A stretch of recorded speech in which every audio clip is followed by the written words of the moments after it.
years, from kindergarten through college level. And morning, come on, and we're just starting. Yeah. And I've been teaching with TPRS for about 22 of those years, and just happy to be able to share some things today. Well, TPRS or CI, because it's the sustainability part that kills people. You probably already have taught with CI, right? TPRS. Okay. The thing is being able to maintain it. And maybe if you're already here, maybe you've already gone through this, and you may know many of these tricks already. But feel free to jump in and add what you need to. Just like Kim said, this session is for you. There's a lot of great presenters here, and even some local people that are starting out that have some really good things to say too. So if this is not exactly what you needed or meet your needs, I won't be offended at all. I'd like to go see some of these people, right? So this is for you. So do this. The sustainability thing to me is the biggest part of this that we have to get down. I think that 90% of people that start teaching with TPRS just abandon it because it's too hard. Because they can't figure out how to keep it going, or the classroom management becomes uncontrollable without sitting in rows open to page 23 in your textbook. Do this. That's kind of a built-in control for kids. And without that, all of a sudden there's no fences, and they just go everywhere. And so these are some tricks that have worked for me, and I'm finding out more and more that they're working for people all around the whole country. And so I want to help you with this. The first thing I want to talk about is the myths, misunderstandings, and misconceptions they have about it, that they're all going to love it every day. And okay, you've been, and that you can maintain this incredible amount of energy all day long, and that they will all react just like you've seen in conferences and workshops. And this does not happen. Here's why. You all are self-selected model language learners.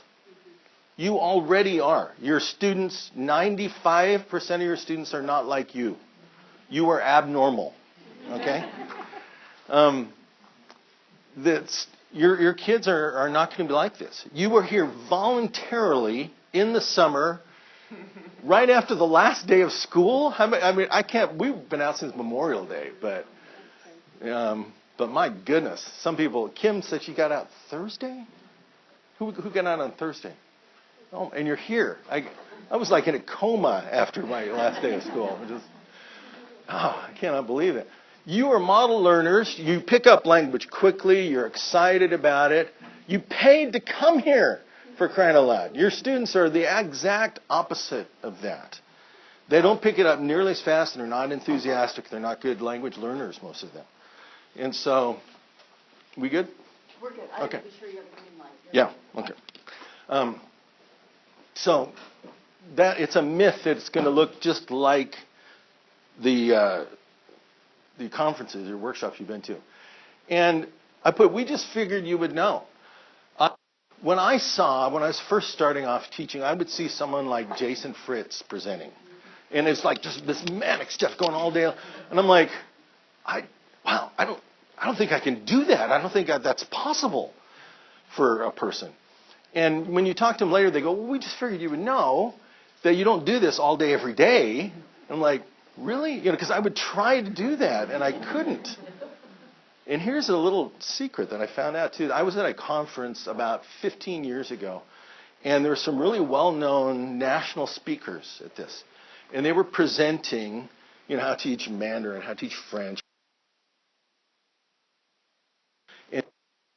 Go and I'm like, this is amazing. I'm learning so much French. I can't believe this. And I said after, it was only a 3-hour session at the beginning of the day. And afterwards I said, hey, let's go out to lunch. Or what are you doing? What do you do in the afternoon? What sessions are you going to? And she goes, I'm not going anywhere. I'm like, why? She goes, there's no way. I'm exhausted. I said, okay, well, that's fine. I said, let's go out tonight because I'm going to pick your brain. So I'll buy you dinner. And she's like, are you kidding? I'm like, wait a minute. I got to teach 7. Oh, my word. I teach 6 classes a day, every single day. She was teaching 3 hours with model language learners in the morning. And then I was going to try to duplicate that. There's no way. And she was fried. Like, I'm not going to talk to another person until tomorrow morning. So that gave me a little bit of freedom to say, okay, I have to change what I'm doing. No wonder I'm tired all the time. I'm trying to do what she was doing every day. You don't have to do that.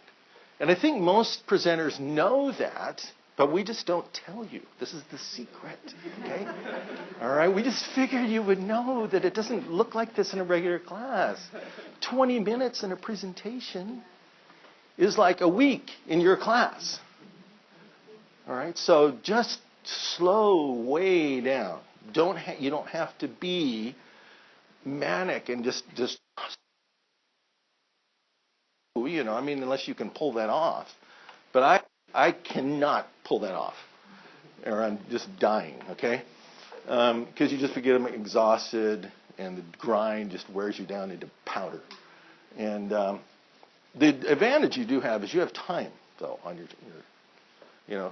the presenters in a conference, we got to just dump everything on you all at once and hope you can sort it out later. But you have time in your classrooms.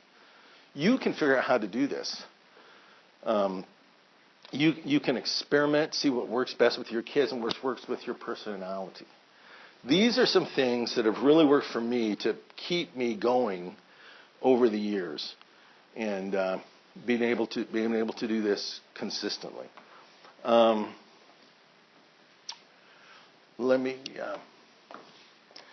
Before we start, feel free to kind of browse this as we're going or during breaks. We're supposed to have a break at the 5 minutes before each hour, but if you got to go, just take off and go.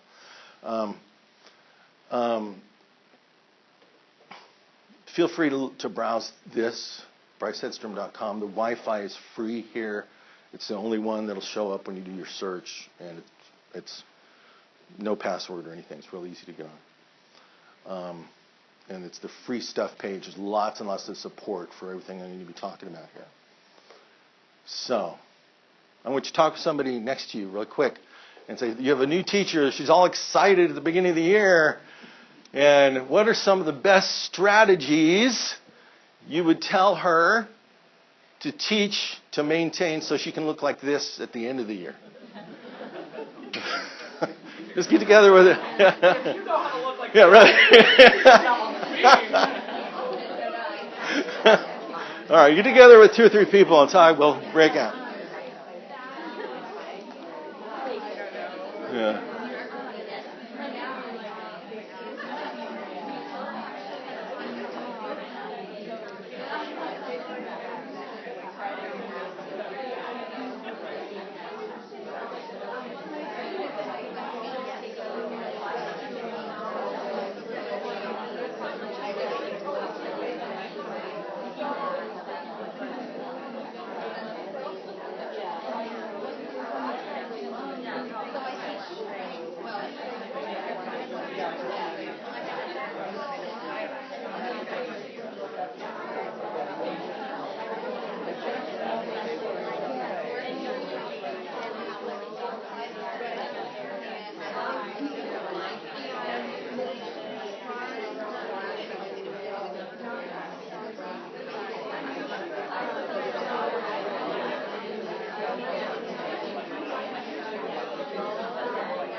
Okay, one more minute. Try to figure out which ones you're going with.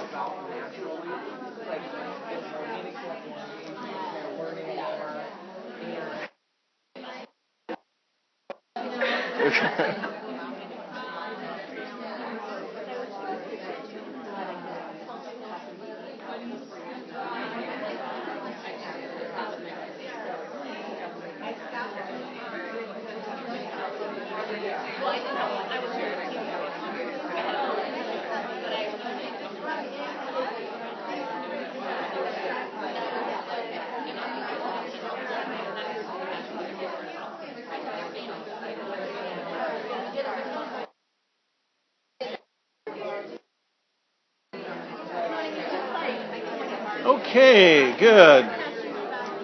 There's some good energy going on here. Excellent. One way that I get my class back, and we'll just model it with you right now because we'll break out like this every so often, is I do a call and response. Does anyone do call and response? Several people? Okay. If you have, this works fabulous for me. I do the same one all the time, but I just mix it up a little bit. Some people do mix it up all the time. I say clase, and they say si, señor. So some people know what I do. So I do the clase. I do the same thing all the time. If I'm with ninth graders, right, I may have to say clase twice, okay? All right? Or more, yeah, or 3 times maybe. Right, but I say clase and they say si, señor. Okay, so let's practice this. Clase.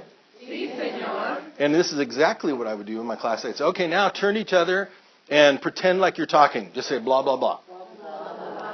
Clase. Si, señor. Good. What I'm doing there is ears to respond to my normal voice instead of my screaming voice, right, that I can't maintain.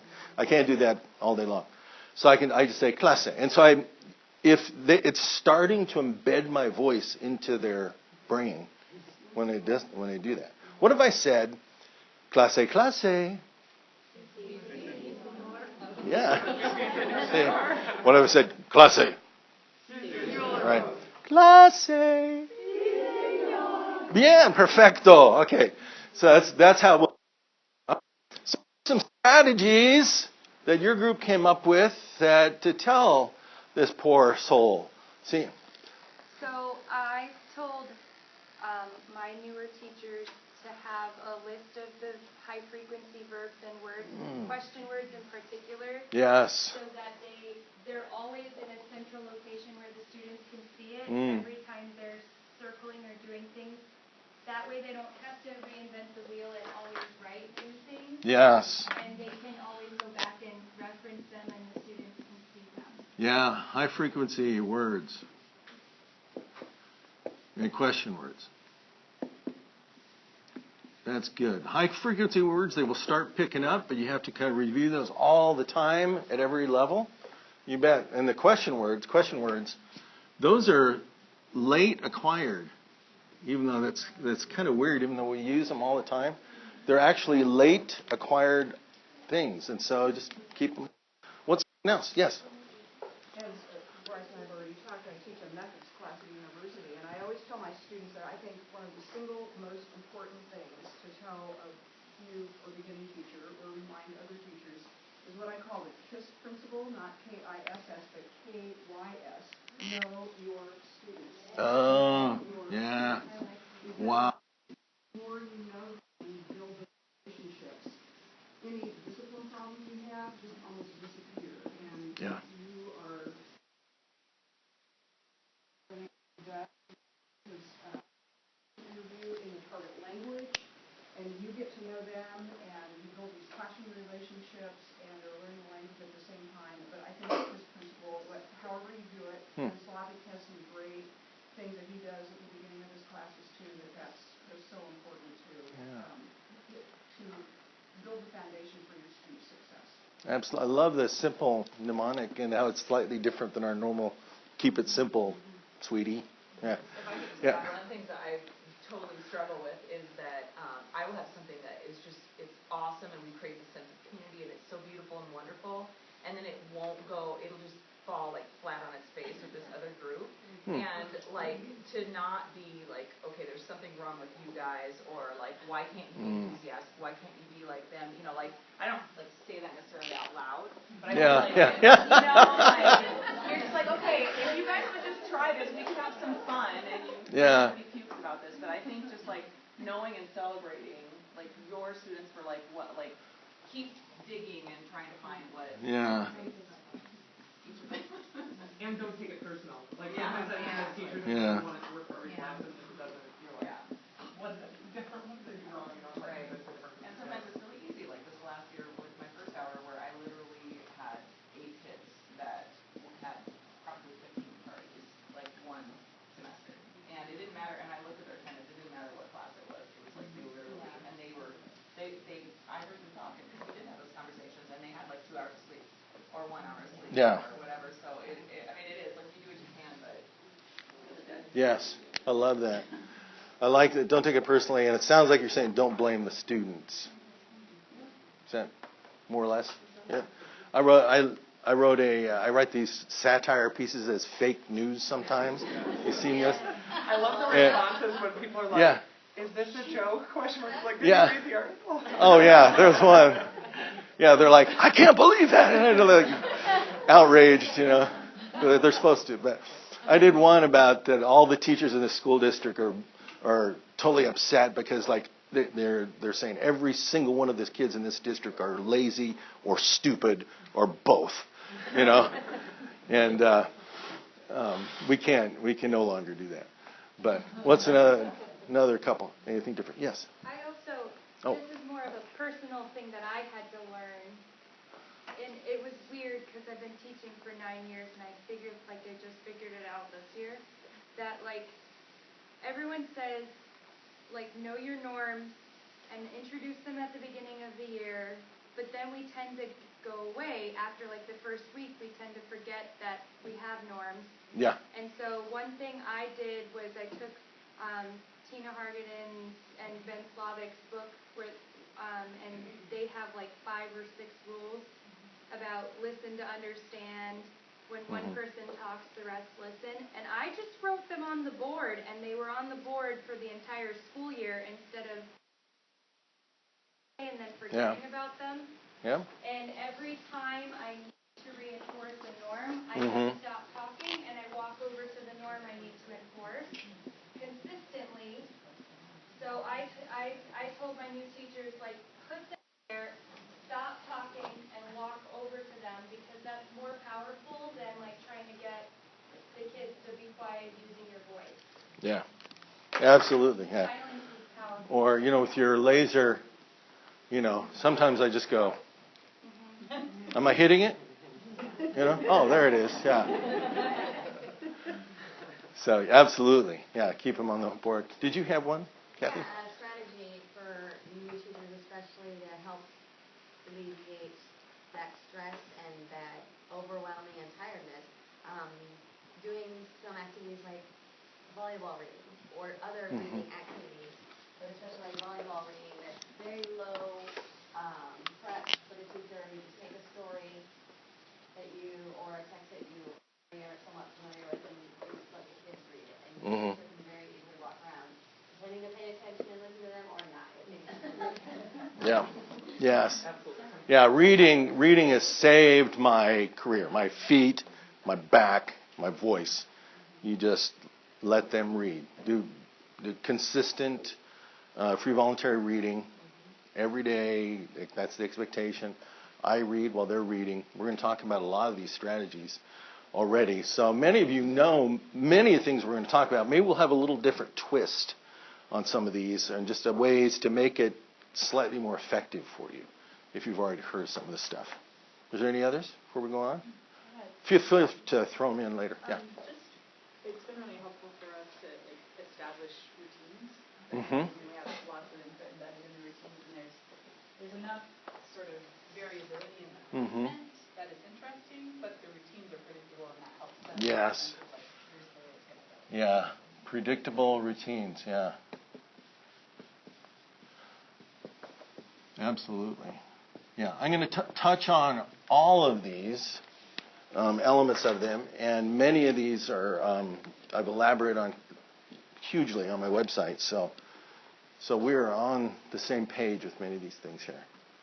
Here is the core of what I'm going to be talking about today and of my philosophy of teaching. So this is what we'll focus on. We will not be talking specifically about reading. I'll mention it briefly, but that's the only thing we won't. But the empathy and relationships with the students is the core. And staying in the TL 90% of the time, this is huge. There's been some discussion online about this lately, if we need this. I think this is the most brilliant thing that ACTFL has done, because it's changed the whole conversation from do we need to speak much in the TL to of course we do, you know? I mean, it's like it's no longer up for debate even. It's like how do we measure how much to speak?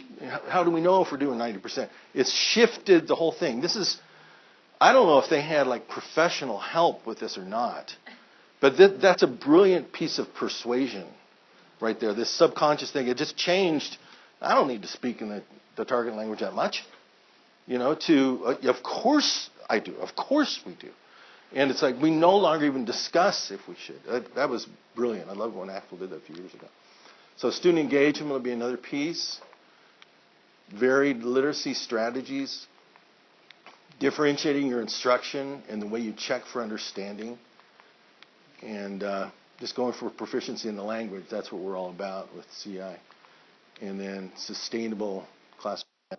All those go together, but the core of it will be the relationships with the students. So, okay. Hang on. All right. Yeah. All right. Got it? All right. This book, John Hattie, I think it may be out of print now. It costs like $30 on Amazon for used copies, but this is 95% of what we do works. We just want to do what works best, and so we're doing a lot of these things that work. But maybe these are some things that can work best that I've been picking up from my experience and from what other teachers are telling me. This I love. If you have not got this book, get this book, Social by Matthew Lieberman. I found this book only 3 years ago, and started talking about it with Grant Boulanger and Stephen Crash, and we just talked about it all year long, back and forth. And Matthew Lieberman, he was a philosophy major in college and later he's a cognitive neuroscientist now. And so he's got this multifaceted way of looking at things. And from brain scans, he has found out that Maslow was a little bit wrong. We need to tweak Maslow a little bit. That in your brain, love and belonging are a core need. Love and belonging aren't kind of this optional second, third tier up. It's a core need of every human being. That your brain treats being loved and feeling like you're belonging at the same level as need for food, water, sleep, and those very core needs. And when this is huge. This is where the empathy piece comes from, and knowing your students. They have to feel like they're loved, and they have to feel like they belong in order to get them up to these higher levels. Just that alone, to think about that, is a whole week-long seminar. But just take a look at that and let that cook in your mind this summer. That I have to know my students at this really, really core level, deep level, in order to be able to for them to perform it optimally. So, the book's name is Social. And even Dr. Krashen said, he goes, I can't read this very long. That really helped me a lot because it's such a dense kind of book. I can only read like 3 or 4 pages at once and then just like I have to go away for a while. So don't feel, and if you get it, just skip to the very back. There's a part, read the first 2 or 3 chapters and then skip to the very back about teaching. All right. So this is similar to what I talked about last year about in my classroom management thing. So just a reminder of this. So you don't have time to get everything done. When you're teaching with TPRS, here's the trouble. You're up there and you're giving them input all the time. When do you have time to grade papers, even take roll, even like do anything? You know, because I walk down during my passing period and I see the social studies teacher, the math teacher. When I walk by their rooms, what are they doing? Yeah, okay, one or two, yeah, reading the paper. They're on the computer. They're entering data, right? They're, grading papers, whatever. The TPRS teachers, what are we doing? Right? Right, we're during class, we're talking to kids.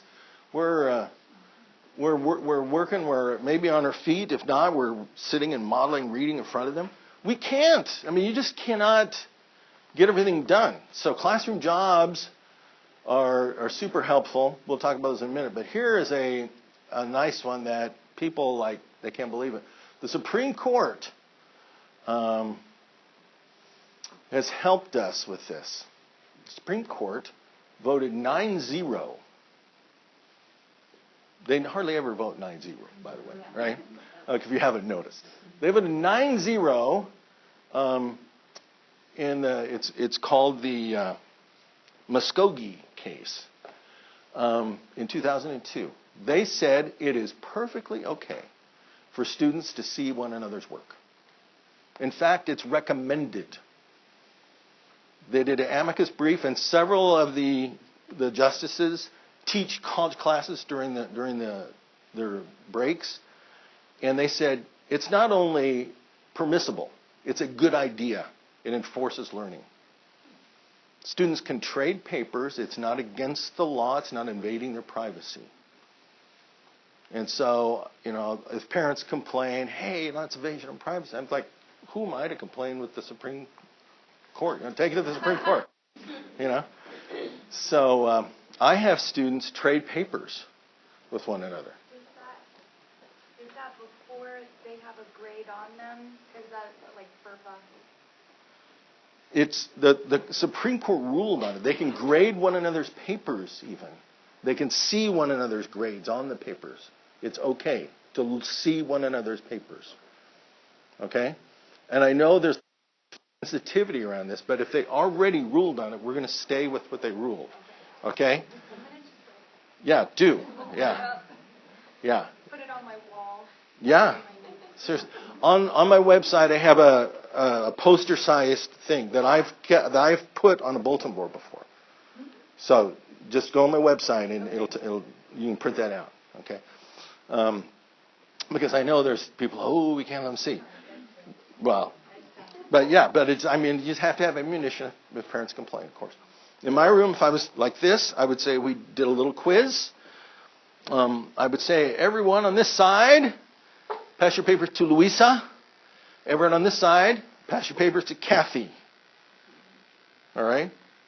Boom. They all pass them in to Louisa. This side, everyone passes them to Kathy. Kathy and Louisa get up and run to the middle. Whoever gets there first wins. Louisa gets there first. Kathy has to put all the papers in order. Alphabetical by last name. Then I don't have a paper in my hand. Whose paper is this? I'm wandering around begging. Whose is this? They're all graded. They all have a name on them. They're all in alphabetical order. Is that going to save you any time? No, this is going to save you an amazing amount of time. That'll save you 3 hours a week right there. Yeah. I have a colleague help me say this, Annie. Sam has, at the beginning of the year, the kids are assigned, I think, a number. And so I write Stacy Dobernecker, 5. Mm-hmm. And so when they're passed in, they say 1, 2, 3, 4, 5. And then that person files them by Yeah, there's different systems, you bet. Yeah. Oh, gosh. My kids writing, they can't read each other. Yeah. Well, and that's the other thing. If they can't read the writing, or if they only have the first name, or if they have no name, guess who gets to do that? Right? Kathy takes all the papers and they give them to that kid. And it teaches them to write legibly and put everything on there. Works great. So you take time for your students. Marriott hotels, I've tried this at Marriott hotels. They do this. And they're amazed that I know about it. In every business management book, this, what? My husband is a manager for Marriott Hotels. Okay, good. Testimonial. Okay, exactly. They're like, oh, you know about the 15.5?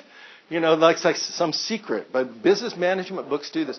Why is it, why is it that they can train housekeepers and car parkers, right, to do this after a short introductory training, and we, who are in the people business, don't do this? We tend to treat our students in education in general like we're working in a minimum security prison, right? Instead of being in a hospitality business. I think if we treat them like this, it's going to work a lot better. But they say, notice, acknowledge them, look them in the eye, make eye contact with them. I did this at the Marriott Hotel in Chattanooga 3 years ago.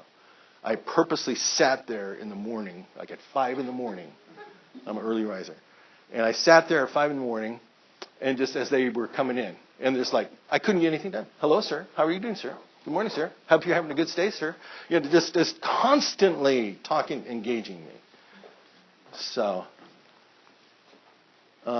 think about doing that. Look them in the eye and make some kind of contact. Here's a testimonial. My wife, who's out at our book table right now, works for an orthodontist. And a couple years ago, a student came in, found out she was from my school. And she found out, oh, you're Senior Hedstrom's wife. He was my favorite teacher in high school. And I started talking, and she said her name, and I'm like, okay, I don't know this name. And this is only like 3 or 4 years ago. And I'm like, I would remember a name of a kid that really, really liked me or really hated me. And I'm like, I don't remember who she is. She picture. And I'm like, okay, I don't know this kid. I honestly don't know who this kid is. And my wife actually, she said, when did you have my husband as a teacher? She goes, oh, I was never in his class. And she said, well, why do you say he's your favorite teacher? She said, because he stopped and said hello to me and asked me how I was doing every single day. And I didn't. I just gave the eyebrow pop. Okay? That's ask your husband if it's okay, to do that. For some kind of contact, okay? I just go like this, just as I'm walking down the hall. All right? All right. They also have a motto that, because I used to work for Marriott as well before I was a teacher, that if you treat, like it comes from management all the way down. If you treat your employees like you want to treat your customers, then your employees will do better for your customers. So if the teacher or the person above treats the person in the middle level with a lot of respect, then you're going to treat their product or their people with a lot of respect too. So it goes all the way down the triangle. Yeah, it's working for him. Yeah, but I just walk down the hall and do this, okay? This is silly, but turn to each other and just do it. Just go a quick pop. See what okay. Now, no, it's not, don't keep it up for a long time, okay? Just pop, okay? All right? Right? It's just quick. It just says, I noticed you and I like you, you know? So. All right. Clase. Bien. Here's the first phrase. This is what I set with my students.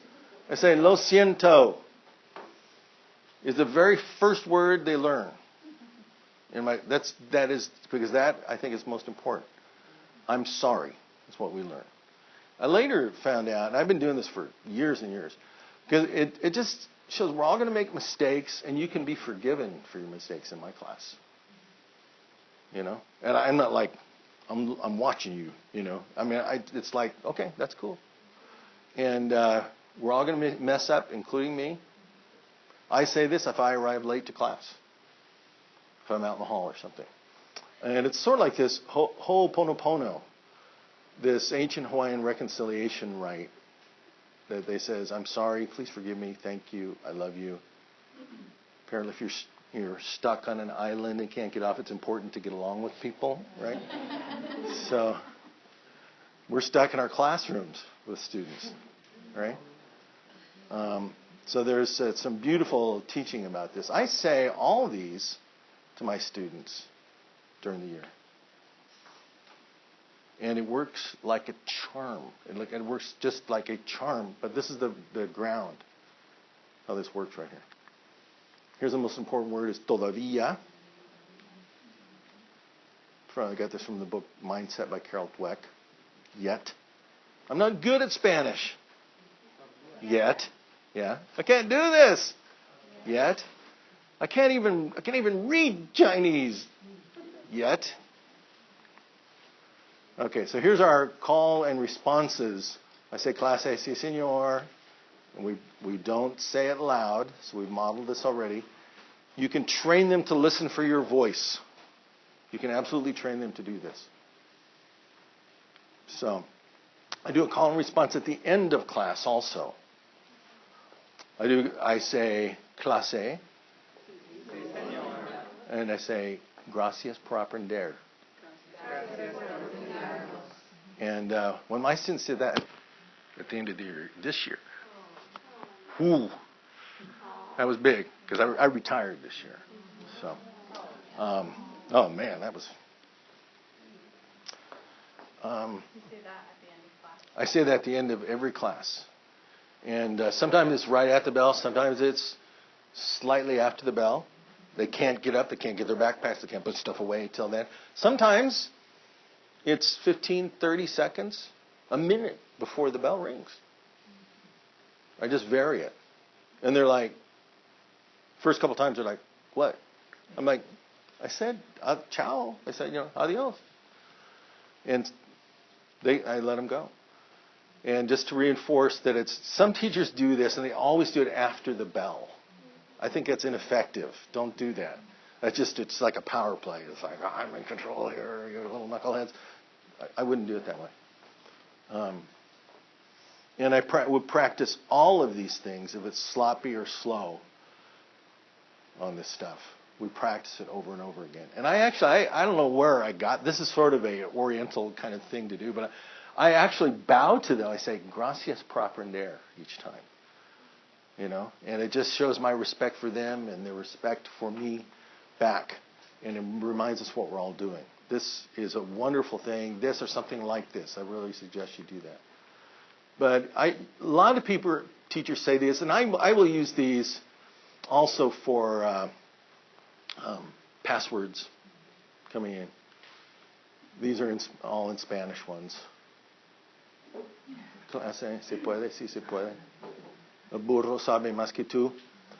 I heard someone just last week, I was talking about this one, and they said, oh, I do this, but they change it to mi burro sabe más que tú.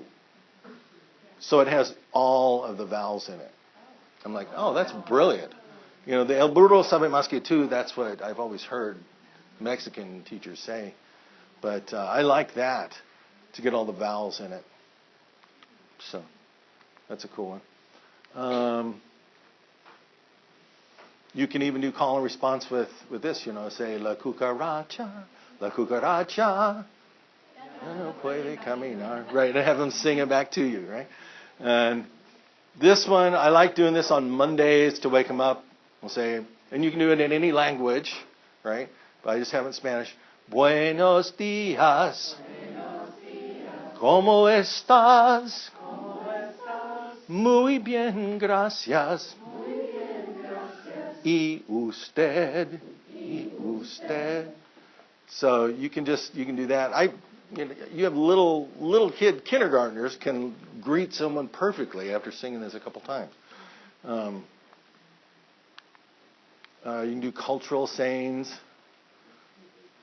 I love this one. Say, clase, estoy feliz como una lombriz. Right? And I'll have students do these for passwords all the time too. So there's lots of really great ones. These are just some of my favorite ones. But you can do call and responses with your students too. Have them do them. You're sharing the work here. When someone sneezes, this idea was, this original one was came up by, as far as I know, by Grant Boulanger. But where someone sneezes, have one student, this is their job, to interrupt everything when they hear someone sneeze. Because we don't want to pop our magic Spanish bubble, right? You know, we're speaking in Spanish, and then someone sneezes, oh, God bless you, because are you getting cold? Me too. You know, I mean, it's like it's going on. It's like, no. So you're interrupted anyway, slightly by the sneeze. You might as well learn something cultural, right? And so a kid who has a job, we could do that in here today, right? Someone sneezes. Achoo. Clase uno, dos, tres. Right? And they sneeze again. Achoo. Clase uno, dos, tres. Dinero. Achoo. Clase uno, dos, tres. Amor. Okay, so this is an actual literal cultural thing in Spanish. Does anyone do something like this? A couple people already do it. Okay, good. I've only done it with salud, though. I think it would be better with salud dinero more because it's like by the end, it's allergy season. It's like, oh no, don't. Yeah, Right. right, yeah. I think the variety is. Yeah. I learned it in a just like salud, amor, pesetas, but obviously changing. Oh, pesetas. Okay. And tiempo para gozarlos, they got number 4. Oh, yeah. They get the time to enjoy all of this. Yeah, I've heard that too. I should include that in tiempo para gozarlos. Yeah. Pesetas, yeah. Yeah. Of course, the hard ones, that can be something they really get into, though. They're Right. like, yes, sneeze again, you know. Yeah. The fast ones that they take the time. I like that. Yeah. I'm going to add that. So classroom jobs. Who does classroom jobs already? Several people. Okay, if you don't think about doing these classroom jobs, you need time. What you need is time to do what you spend all those hours and money in college getting, right? You don't need to do minimum wage jobs in your classroom. You need to find, is there anyone in your classroom who's qualified to do minimum wage work? Right? Yes, every single one of them. All right? You got to do what only you can do. You got to put your superior intellect, brain power, experience, learning, and desire to teach to work rather than turning on the lights, turn off the lights, open the window, shut the window, turn on the projector. You know, there's all these millions of little, putting papers in order. There's all kinds of things you can do to give to kids to let them do those things and help them. And they don't have to be crazy, wild things. Last year, Jason Noble heard me talk about this, and he came up with a real different list. He blogged about this recently. Has anybody seen Jason's blog on there? But he's got kind of a different list that just works for him. I have a list. Ben Slavic's list is completely different from mine. I got the original idea from Ben Slavic, but it turns out this idea is years, just not in our community. And you did this when you were a kid, right? And my kids love having they love having jobs. Yes. They really do. You know, elementary on up. Like my elementary kid's like, I'm a line leader this week. And then, but you know, it's that same idea with high school kids. They love being the door opener or the light turner offer. We were line leaders, and we beat out the erasers, you know, stuff. That was a good job, right? I mean, it's been around forever, but they like doing this stuff, and they like having these jobs. Can I ask a question? Yes. So I know, like in Tina and Ben's book, they talk about doing classroom jobs that last the whole year, the whole semester. Do you do that, or do you switch them up periodically, or what do you feel is the best way to? I say it's just like a real job. They get a chance to get really good at it. Yeah, it's a real job, and just like if it's your real job, if you like it, you can keep doing it, right? If you don't like it, you can quit and get another job, or if you're no good at it, you can get fired, right? And I don't fire them either. I have a jefe, a chief, a boss, jefe, or jefa de la clase, and they fire them. But I say, okay, just like your boss at McDonald's, right? If he fires you and can't find somebody else to do the job, who has to do that job? You do. So don't be so quick to fire people. Help them, train them, let them figure out how to do it better. Yes. Can you walk us through how you would introduce this, like in the beginning days of school? Yeah. Just so, what's a procedure that you follow? Exactly. I do it as it comes up. But I will have a poster on the wall of classroom jobs. And the first couple days of class, like we need to turn on the projector, or we need to turn off the lights, or open the window. This school is wonderfully climate controlled. Ours isn't. We got to open and shut windows like crazy. The first day or two, those will come up. And so as we need it done, I say, somebody, okay, this device is going to be right here on my desk, so I need somebody right here. When I ask for the projector, the proyector, I need one of you to come and turn it on and off. That's their job. I need somebody that's right here to open and shut the door, to prop the door open or shut, and it's too hot in here, the window. Just kind of as they come up, we do them until we get. And then they get what I'm doing. I say, okay, we got this one, this one, this one. We need somebody to do this one. Who's going to do that? I just let them kind of volunteer as we go through. One of the best examples was this, it was in April. Karen Rowan was observing my class, and a wasp flies in the open window. Now, normally, my room would have been chaos, right? Everyone like knocking chairs over, running away, going overly dramatic, right? And, screaming, you can imagine. And the kids just sit there and watched, and they go, Trent. Trent is the classroom hero, right? El héroe de la clase.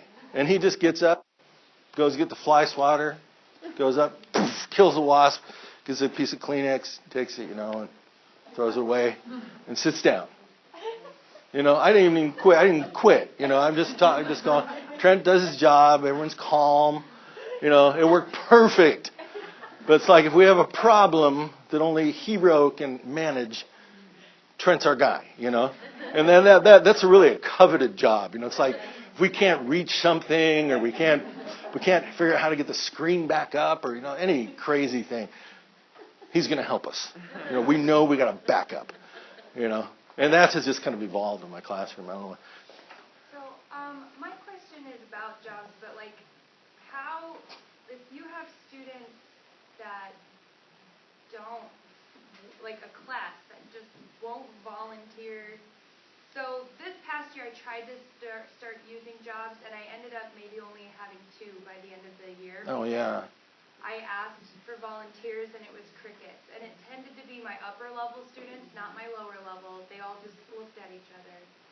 My 9th and 10th graders were great about pitching in and volunteering. Makes sense. But then, it seemed to, peter out. There was no motivation. There was somebody who wanted to be an HR director because she wanted to be mean to everyone. Oh.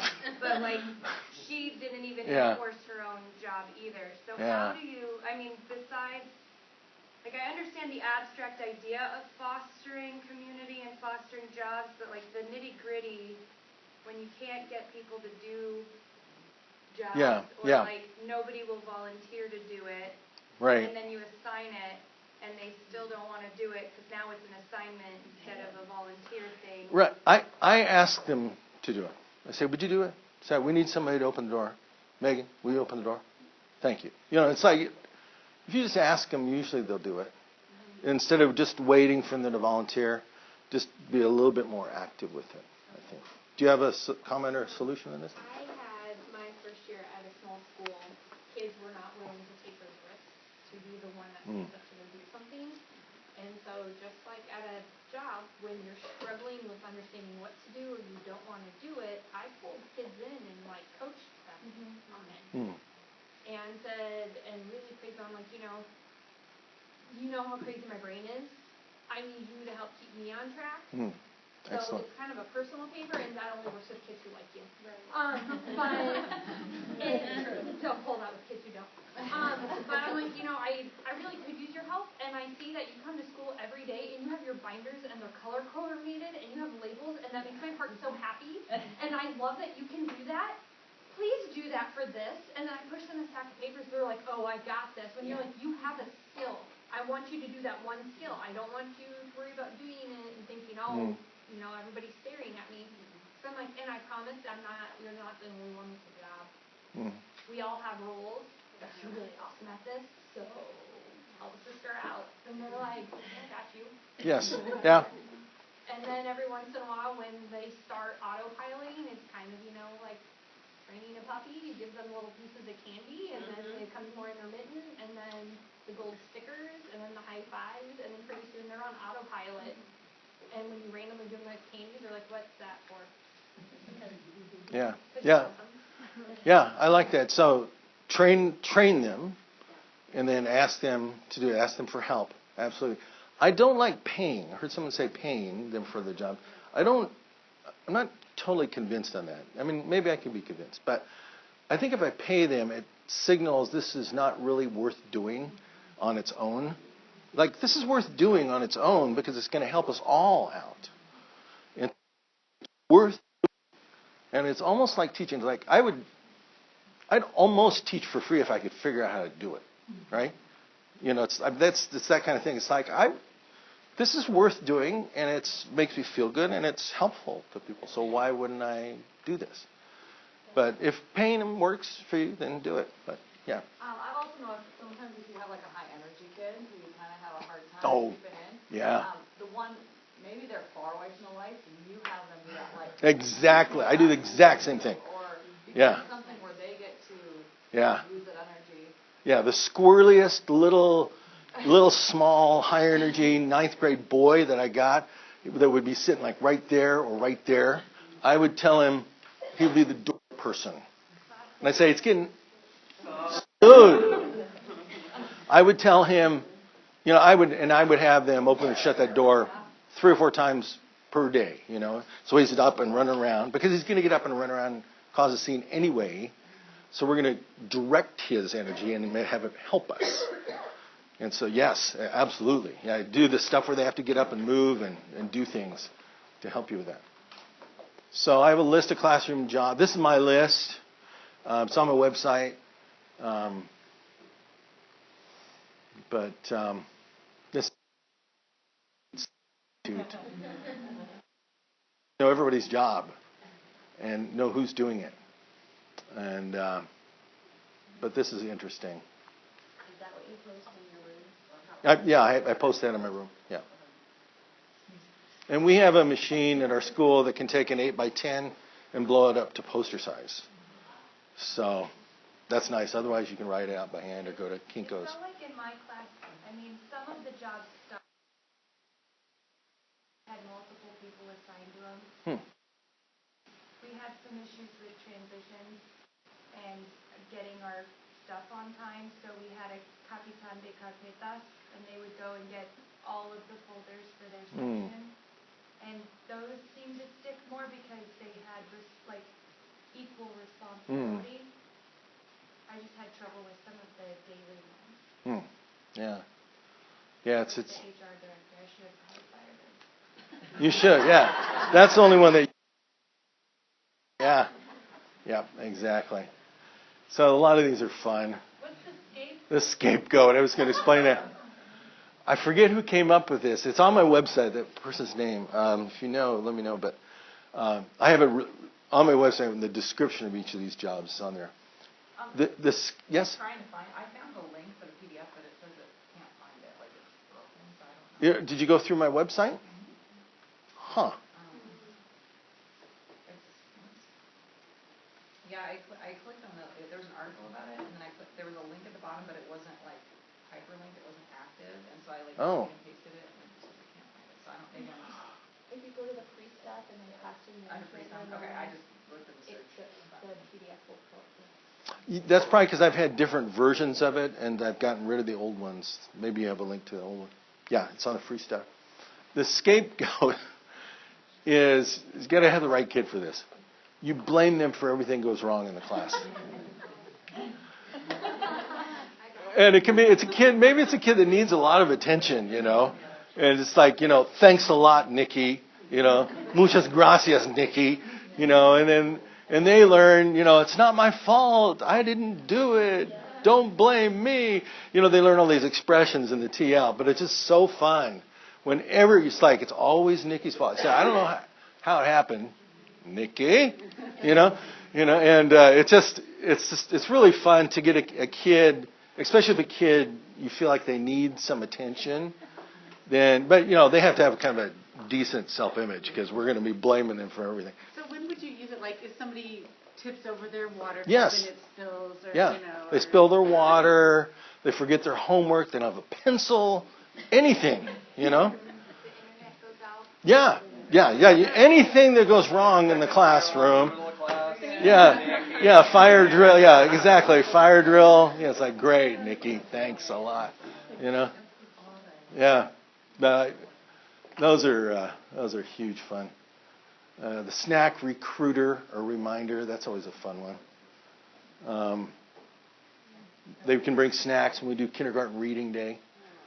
And so if you don't do it, then the same lovely child always volunteers, and they're going broke buying cookies for the whole class every single week. And so you have somebody who's like, that says, all right, Christina, you have not brought any cookies for a while. Are you going to bring us cookies?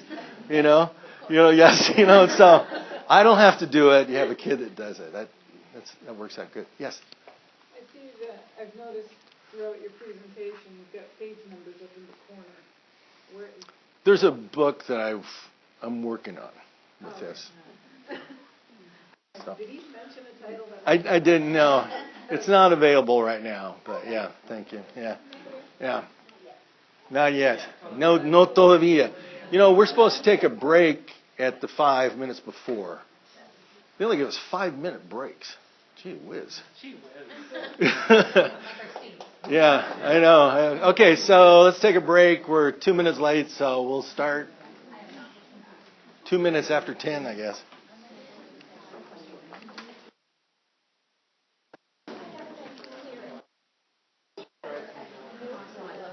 Oh, thank you. Congratulations on your retirement. Oh, thank you very much. So you're going to stay in north of Denver area? Yeah.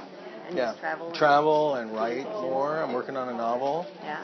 that should be published by July. Oh, cool. This July? Yeah. Awesome. I'll look for it. Yeah, it's really good. It's historically based. Yeah. From where? The Galapagos Islands. Okay. Yeah.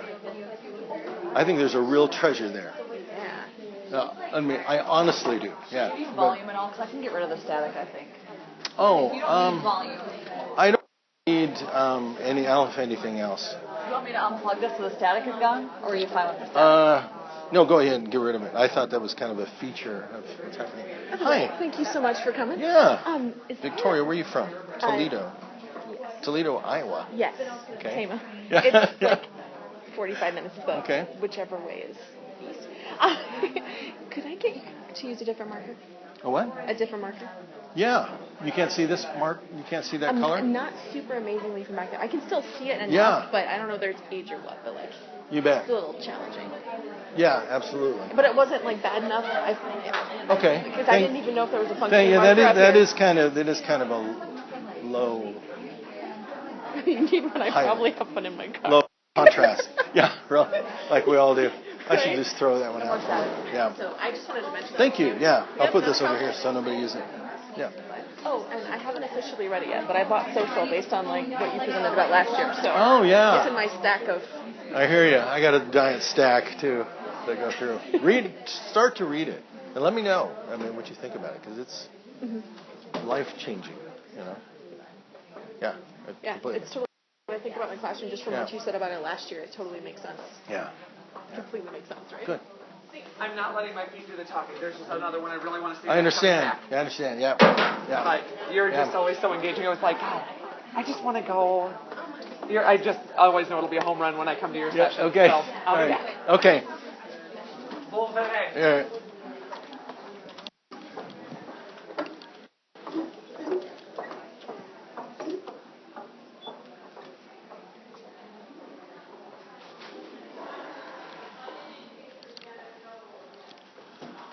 Whew.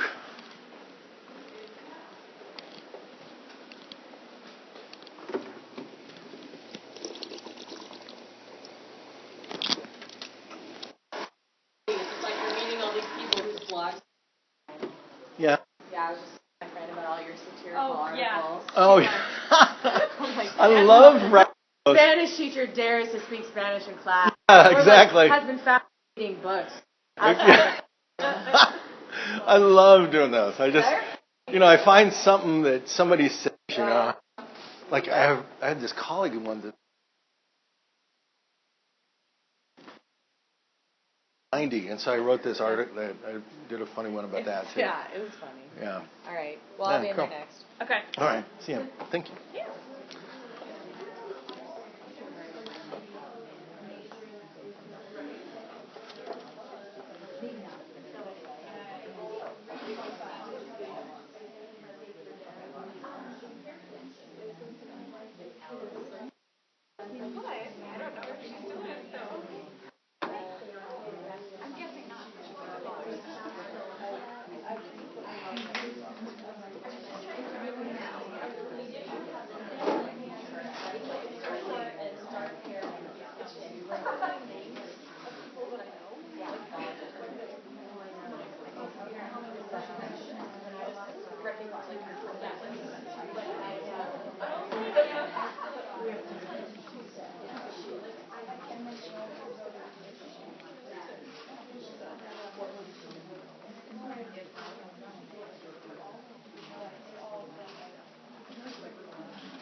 Wow. That feels like too short of a break, but oh well.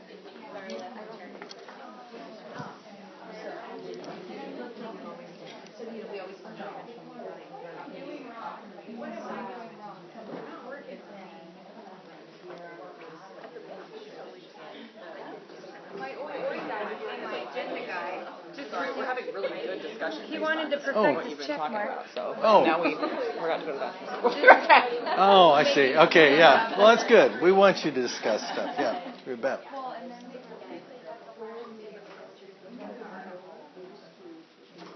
Oh, we're going to start in a minute. Me? It's at 11. It's the next session, so. Did I hear it last night? Did you get married or engaged? We're getting married in like 26 days. Oh, congratulations. July. I heard Thank everyone you. say congratulations, Yeah. but I didn't catch what it was. I was Yep. at the other end. Getting hitched. That's I great. know. Congratulations. Yeah.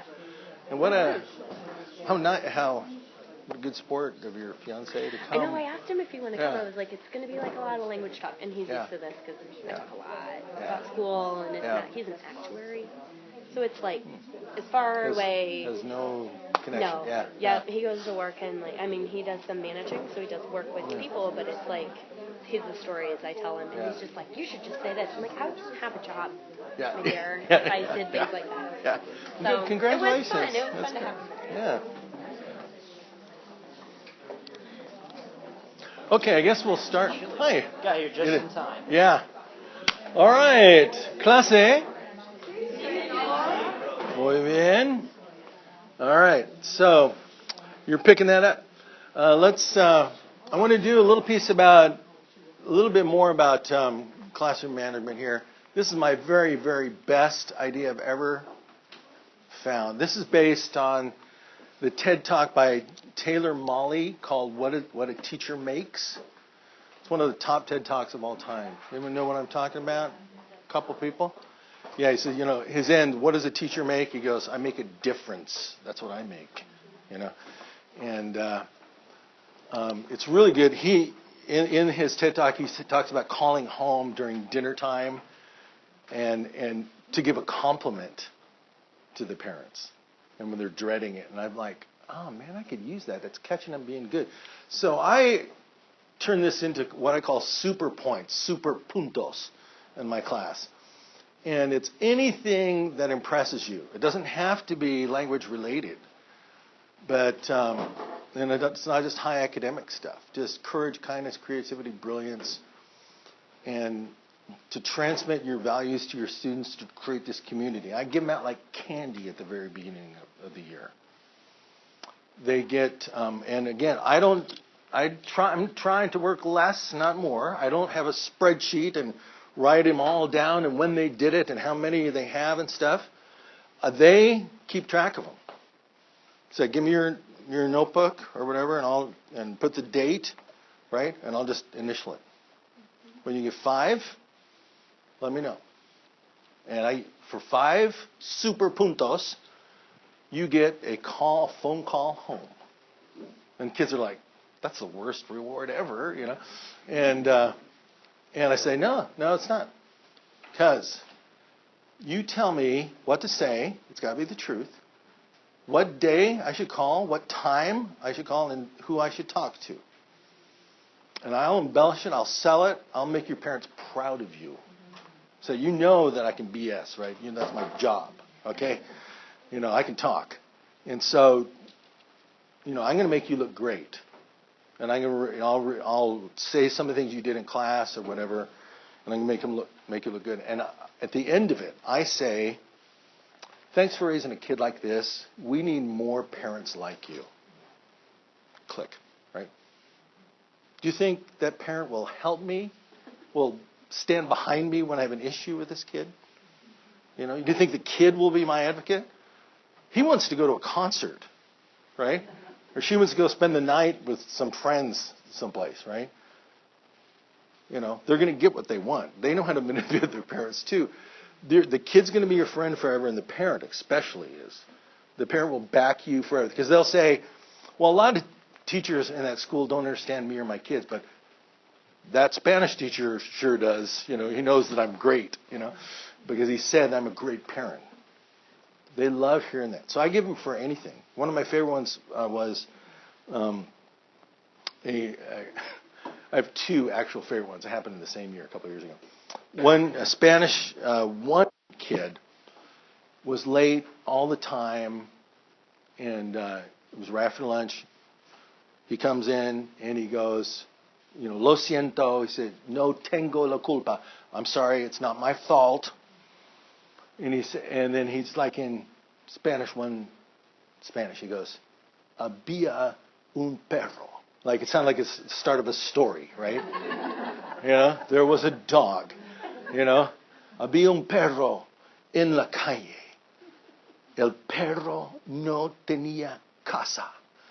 The dog didn't have a house, And so he was like this little puppy roaming free. And, he's like, yo agarré el perro. Yo anda con el perro. He didn't know how to say it in past tense. Yo anda con el perro. And he's just saying it wrong, but it's like, that's okay. And he found this little dog in the street and took it to its home. And that's why he was late to my class. Is this real or he made up an I don't know, but it's such a good story. I go, super punto, clase? Super punto!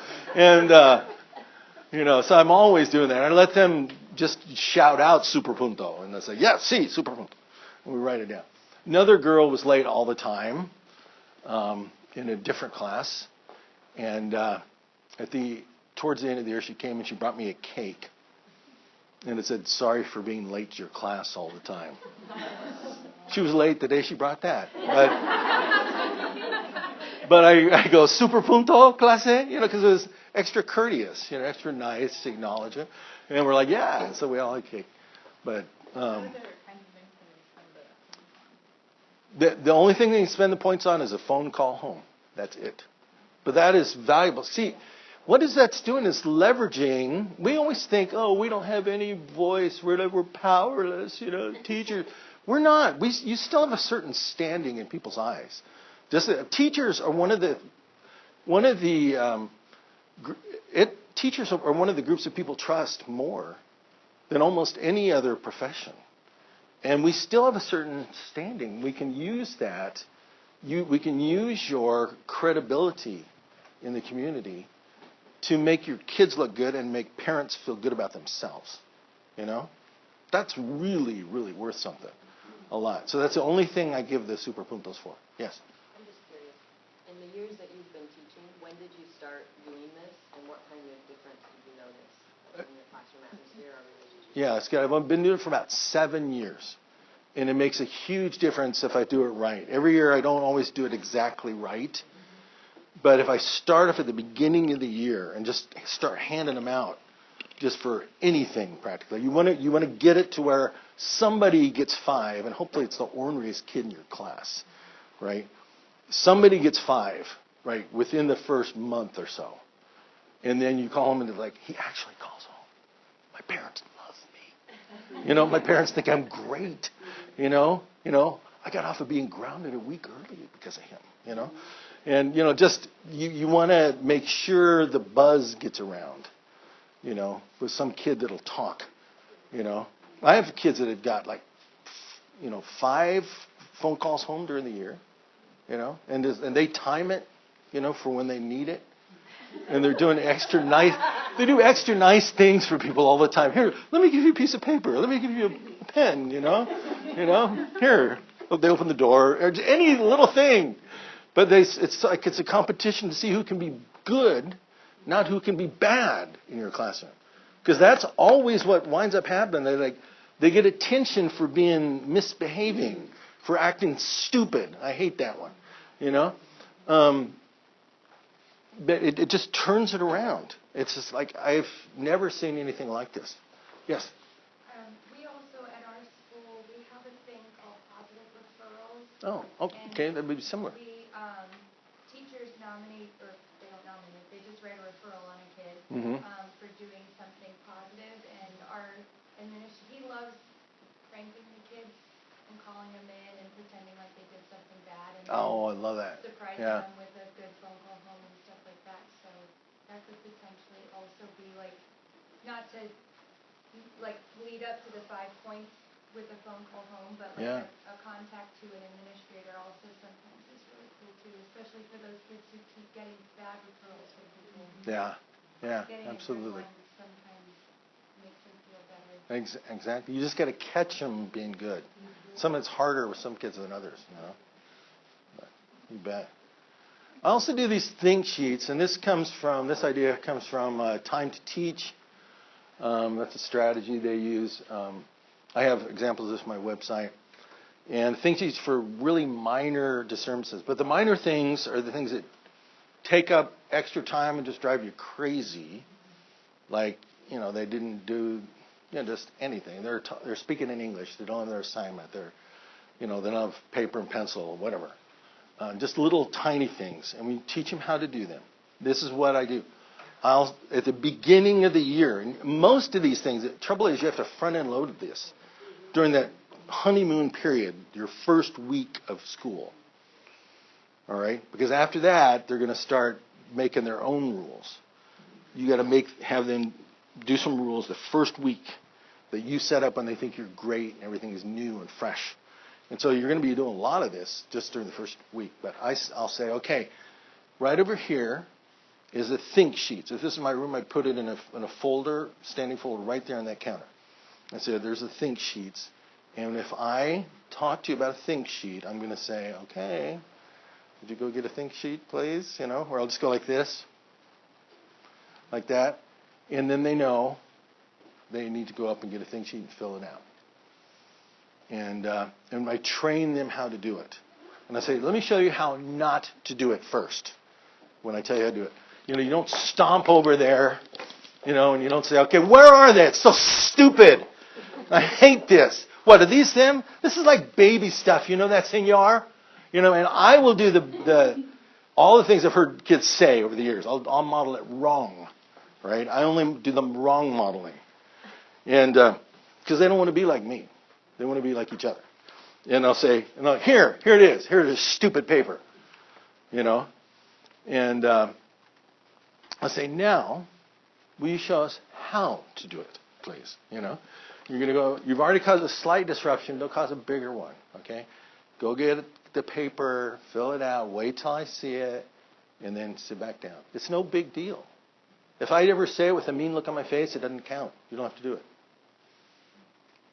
It's like not a big deal yet. And then I'll have a kid go do it. But don't pick your classroom stinker to model how not to do it. oh my gosh, because I've made that mistake. And then everyone does it bad the whole rest of the year. Right? If I do it wrong, they don't want to be like me. They want to be like each other. So, but these are on my website. I'm not going to talk about these today, but just take a look at these. The new Bloom's Taxonomy in Foreign Language for your evaluations. I'm doing a session at the National TPRS Conference. Send your administrator there. It's a 2-day session for administrators only.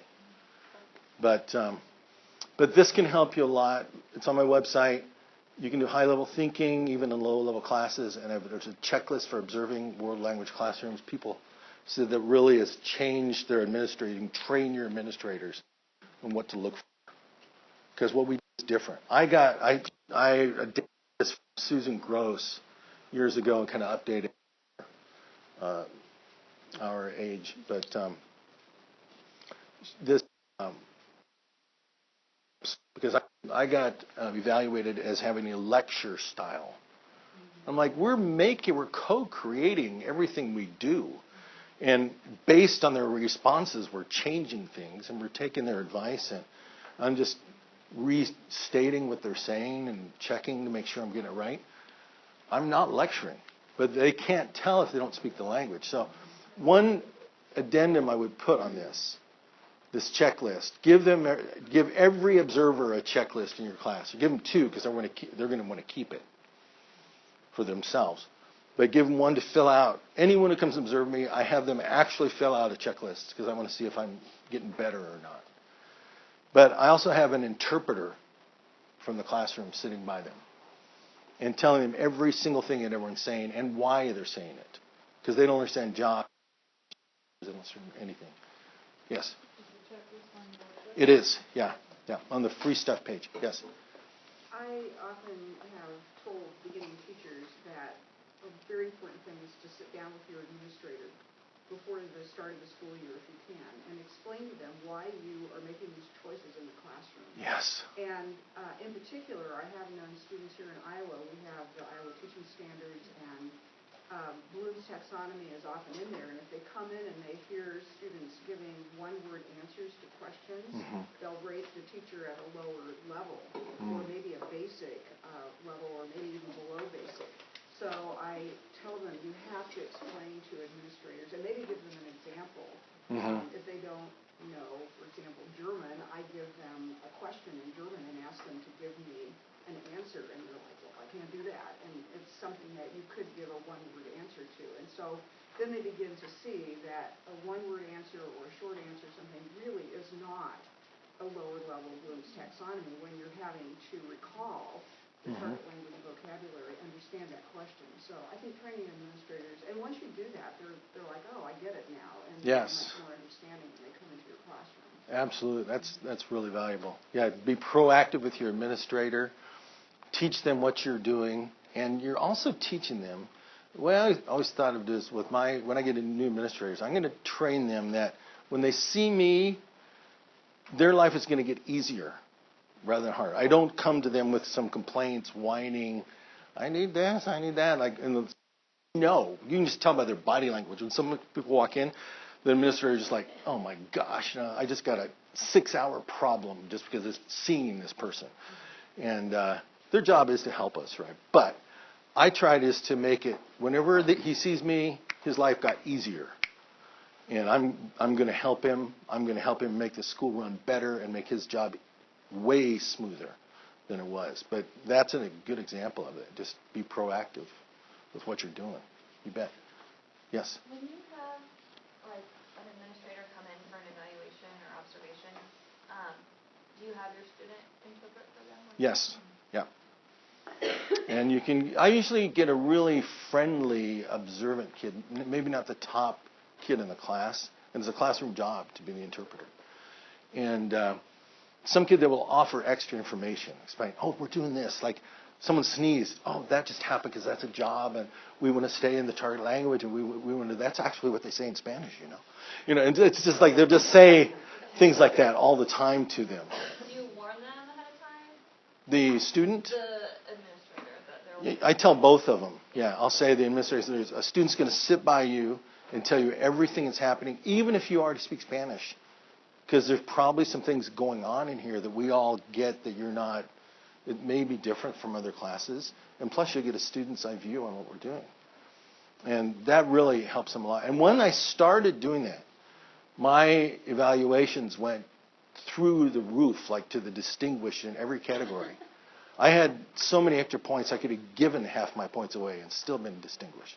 And it's not because I'm a great teacher. It's just I think that some of these it really, really works. Like it understands what the administrator needs and what they're looking for. I think they miss a lot when Yeah. they don't understand the language at all, and they're sitting writing, and I'm like, oh, it's like something. Yeah, exactly. Exactly. The student interpreter is a huge, huge help. And because like they're your advocate, and they say, "This is so great. Watch this. Watch what he's going to do." You know, and we just like it really helps point those things out to them. So. Yeah. Right. Yeah. The whole thing is we're working together on this stuff. Where it's not just my show. We're all working together on this stuff. Yeah. Yeah. Yeah. Exactly. So just take a look at that. That's all we're going to explain. So we talked about enforcing norms consistently. That was a good one. All right. This is how you train a student, how you train your students, how they train you. Right? B.F. Skinner. This is how you create monsters that won't give up. You don't enforce stuff consistently. What they're trying to get the reward, even in your class, they're trying to get a reward of not working, of getting you off task. That's what their reward is. And so if you aren't consistent with your rules, they're going to try to get you to break your own rules and get you off somehow.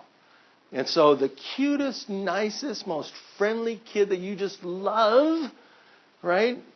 Someday during reading time, when no one can go to the restroom, no one, no, you can't sleep, no, you can't draw, you can't write, you can read. The cutest little friend, the kid you just think this is the model student, is going to say, "Can I go to the bathroom?" And you're tired or you're sick. It's the end of the day on Friday. And you go, "Yeah, go ahead, This is how you create a monster that won't give up. My classroom is close to like this one. It's like at the end of a hallway, right by a double door. And it's an exit-only door. So they have to go around the front of the school to come in. But they always wanted to come in that door because it's closer to the parking lot. So tell me if your students are similar to students in Colorado. In the middle of winter, it's snowing, right? The wind's blowing. The wind chill is 20 below zero. How are they dressed? Yeah, they're dressed in shorts and a T-shirt, maybe even flip-flops. Exactly. Those same kids live here in Iowa, apparently, right? And they're just like, listen. And I'm like, "I'm sorry, I can't. The principal told me I'm sorry, you guys." And so I just did that a few times, and they always go around. We had a principal who was on his way out. Happy, friendly guy, wanted to be remembered as the principal everyone loved. So every once in a while, he'd come down and let him in, right? I'm like, what are you doing? I'm thinking, oh my gosh. He did that like twice in the whole rest of the winter. I had zombies clawing at the door. Let us in. Because they got trained. The way you train people to do stuff is intermittent reinforcement. That works, right? If every single time they put a quarter in, it never worked on the slot machine, you'd quit playing, right? And if every time you put in a quarter, you got another quarter, you'd quit playing too, right? It's like, it would be consistent reinforcement. But if it's every once in a while, you get a whole, thousands of quarters, then that's how you train them. That's how you train a rat, train a person. That's how we train our students. You're not enforcing your rules in some way, and they will never give up. They will all time forever be looking to push your buttons. Like she pushed that button one time, we know we can get to him. We know it's going to happen. We just have to wait. We just got to keep trying. We know. You know, but if you're just like, nope, eventually the behavior will become extinguished. So you're consistent or you're not. So they're like the velociraptors. They check for weaknesses. Don't give a... Friday's the weekend. Yeah, Friday. Yeah, Friday at the end of the week. Right, yeah. Can we listen to music while we're reading? Yeah, exactly. No, yeah, exactly. Yeah. So the new Jurassic Park's coming out, so I thought I'd put that up there. All right, someone mentioned procedures, so we got to do that. This is all going to make your life easier. You can do this forever if you do this stuff. It's not all your willpower. If you have procedures, it lets you do it. If you just have a way, this is just how we do this. But you got to do it the first week. What do you want them to do? How do you do them efficiently? Have you practice your procedures with them? What are some procedures that you have that really, really work in your classroom? You all have procedures. Yes? I'm deskless, so I have a list on my board that with everything they need. So they go, they put their backpack down. I have desks around the room, the perimeter. Take out what they need because they've got a list, and they go sit down. Love it. Do they have is it clipboards or something? Yeah, we have clipboards if they need one, or a notebook if I keep notebooks in the room. And need to write, I think, the computer, if they need whatever it is they need, and so they're only sitting down with what they need for the day, and the backpacks are away, which is nice, so we can get up and move. And so that's you can enforce that. They can't. I need my backpack. I gotta have it. No. My freshmen did great. My juniors, not so much. Because it was new for them. But the freshmen, that was all. That was the only thing they've ever known. They were real. So your desk is first year this year. Yes. Oh, first year. Wow, that's good. You want? I don't have the job of picking up papers, but I have a box, like a drawer box that I decoupage with Spider-Man. I'm a superhero. So, and we call it Hombre Araña, and it's in the front of the class, and no papers ever go into my hands because I'll lose them. So anytime they turn anything in, they have to take it to Hombre Araña. And if they try to bring it to me, I just do spiderweb them. Spider-Man box. So kids don't even ask to turn in papers to me anymore. Yeah. They always just say Hombre Araña, or they just go straight there. Oh, I love that. If it makes it to Spider-Man, it will stick. Yes. Otherwise, it won't. It'll stick, just like his webs stick. Yeah, love it. That's great. Yeah, I have lots of procedures that I developed, and I've talked about many of them already. Those are fabulous. So we'll talk a little bit about this. Rituals help, but rituals are slightly different procedures. They can overlap, but they develop one ritual. Well, I'll talk about this in a minute. So procedures, this is why procedures work. If you have a process or procedure, it just makes it easier to comply. And if you just no, everybody's doing this. We're all doing this. They just start to comply with it. And this is these Milgram experiments at Yale. You know about this, where this is the poor guy that was actually being experimented on. He thought he was doing something else. They gave him a shock to this person behind the camera here, or behind the wall, to see if punishment would help with learning. But they were actually testing him to see how far he would go. These guys were all in on it. And they said, the guy at the lab said, you have to keep pressing the button. We press the button. When he doesn't learn, we press the button. And they kept pressing the button. And 30% of them went up past the danger zone. Imminent death, danger is the red zone on the thing. And they weren't really shocking him. The guy was just screaming, right, whenever he supposedly got shocked. And because there was a process, you can get people to go along with it. Now, that's the negative side. The positive side, the orneriest kid in your class, if you have a procedure, this is just the way we do this here, you guys. What? You know? That's just how we do it. Everybody's doing it. You don't have to say that. It's just that's the way we do it. The orneriest kid will go along if you have a procedure. Just like you can get a good person to do something evil, we can get ornery kids to do something, to act like they're really good kids. So, we have a greeting procedure with a password in a minute.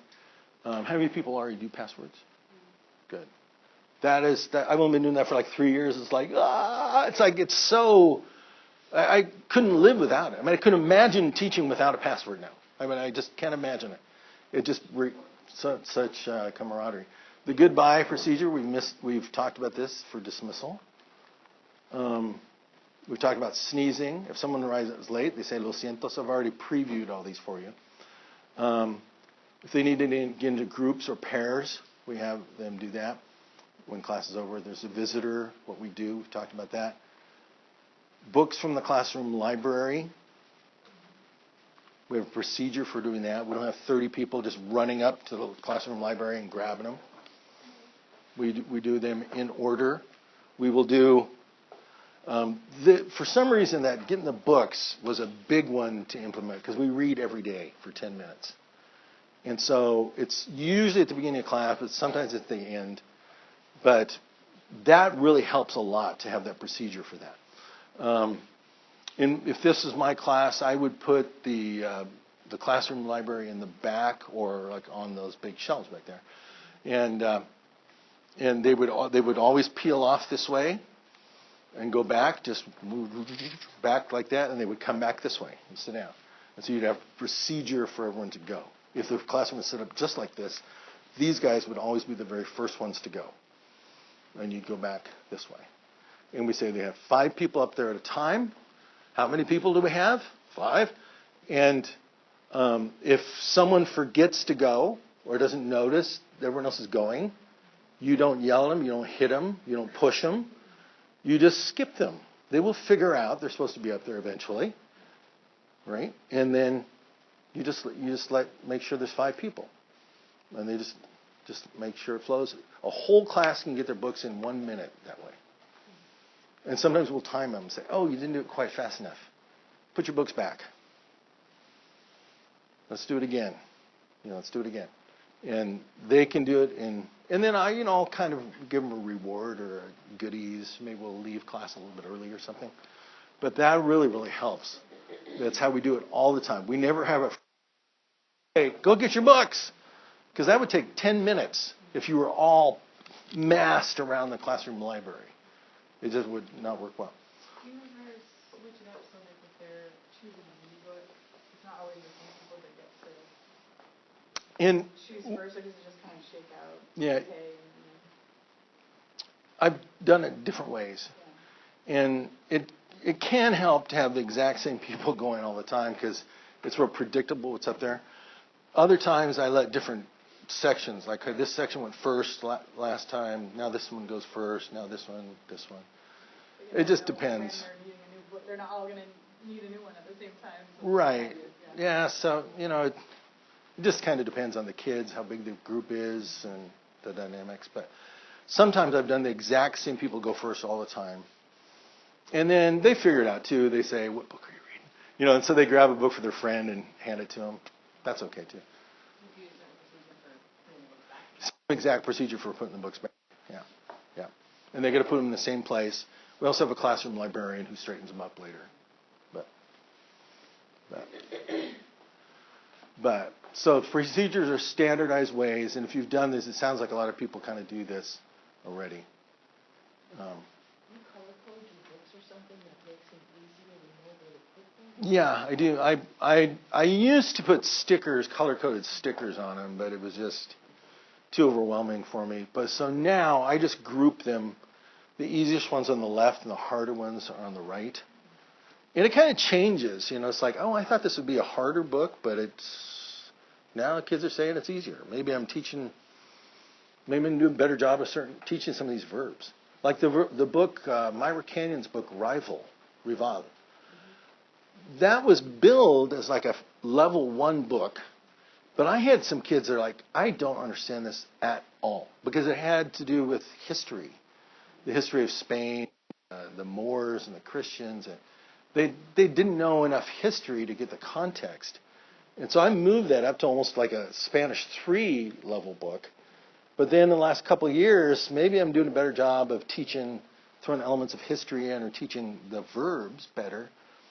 Now I've moved it back down to like kind of a low level 2 or high level 1, where she said it was originally, because maybe they kind of get it better.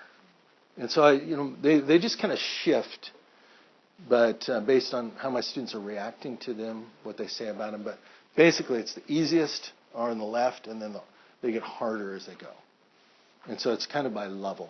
But I tell them, don't only go by level. Just go, if the cover looks interesting, or if it's an interesting topic, just get it and try it. You know? That's one of my biggest problems is I end up with the books are all mixed up. Oh, yeah. I just... Assign a class librarian to know where they're at, just to put them in the same place and make them look straight. And, because it's an overwhelming problem if you get a bunch of books. And we had a ton of books. We had over 2,000 books in my classroom. I've been doing this for a while, On the, I also have on my blog, on my website about reading. This is just something I wasn't even planning on talking about, but more people are getting books. This is how you preserve them. Get some of that Scotch wide plastic tape, clear tape. It's about this wide, and put it on the front cover, and then fold it underneath so the front cover is doubled. Can you imagine what I'm talking about? Do you have a book handy? If not, they're for sale out there. Right? So take a book, thank you, and take it like this, and I'll have a student assigned to do this. Right? Take that plastic tape, put it extra long like this, and then fold it under here. And so it's doubled on this corner on the front side. And then do it just on the spine. Just you have to cut that exactly. And do it on the spine. You don't have to do it on the back because that doesn't get worn out. I've done that, and I've had books for 10 years that look good still. So since I sell books, this is not really like fewer sales. Right? Yeah, forget I said that. No, but it really, you can keep these books forever if you do that. And then I also put a little thing, I have a little sign that says, hold the book like a V. Instead of flattening it out, pushing it back or something. So hold it like a V. And your books will last forever that way. That's just, it's a little extra. No charge for that one. This is how I get students in groups really quickly and teach them a little bit of geography and culture at the same time. This is available on my website. There's also one in French. No Chinese teachers have stepped up yet. So, this is from, has anyone done the clock buddies? If you're middle school teachers, this is a clock buddy with a map of South America. Why wouldn't you do that, right? I was at a seminar 20 years ago, and I saw the clock buddies. I said, that's a good idea. How can I adapt that? And so they go, if you're familiar with that, they could do that. We're not going to practice this right now, but here's rituals. This is a ritual that is developed in my classroom that I just love. Whenever it's a birthday, somebody squeals. And so the kid gets embarrassed. We have this toad in my classroom that looks almost exactly like this. It's a stuffed toad from Guatemala. And we sing Cumpleaños Feliz and Sapo Verde Eres Tú to them.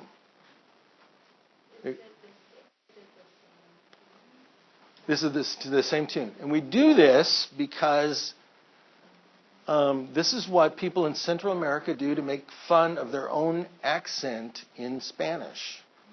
If you sing Happy Birthday to You in Spanish, or in Happy Birthday to You with a heavy Spanish accent, it sounds something like Sapo Verde Eres Tú. right? So happy birthday to you.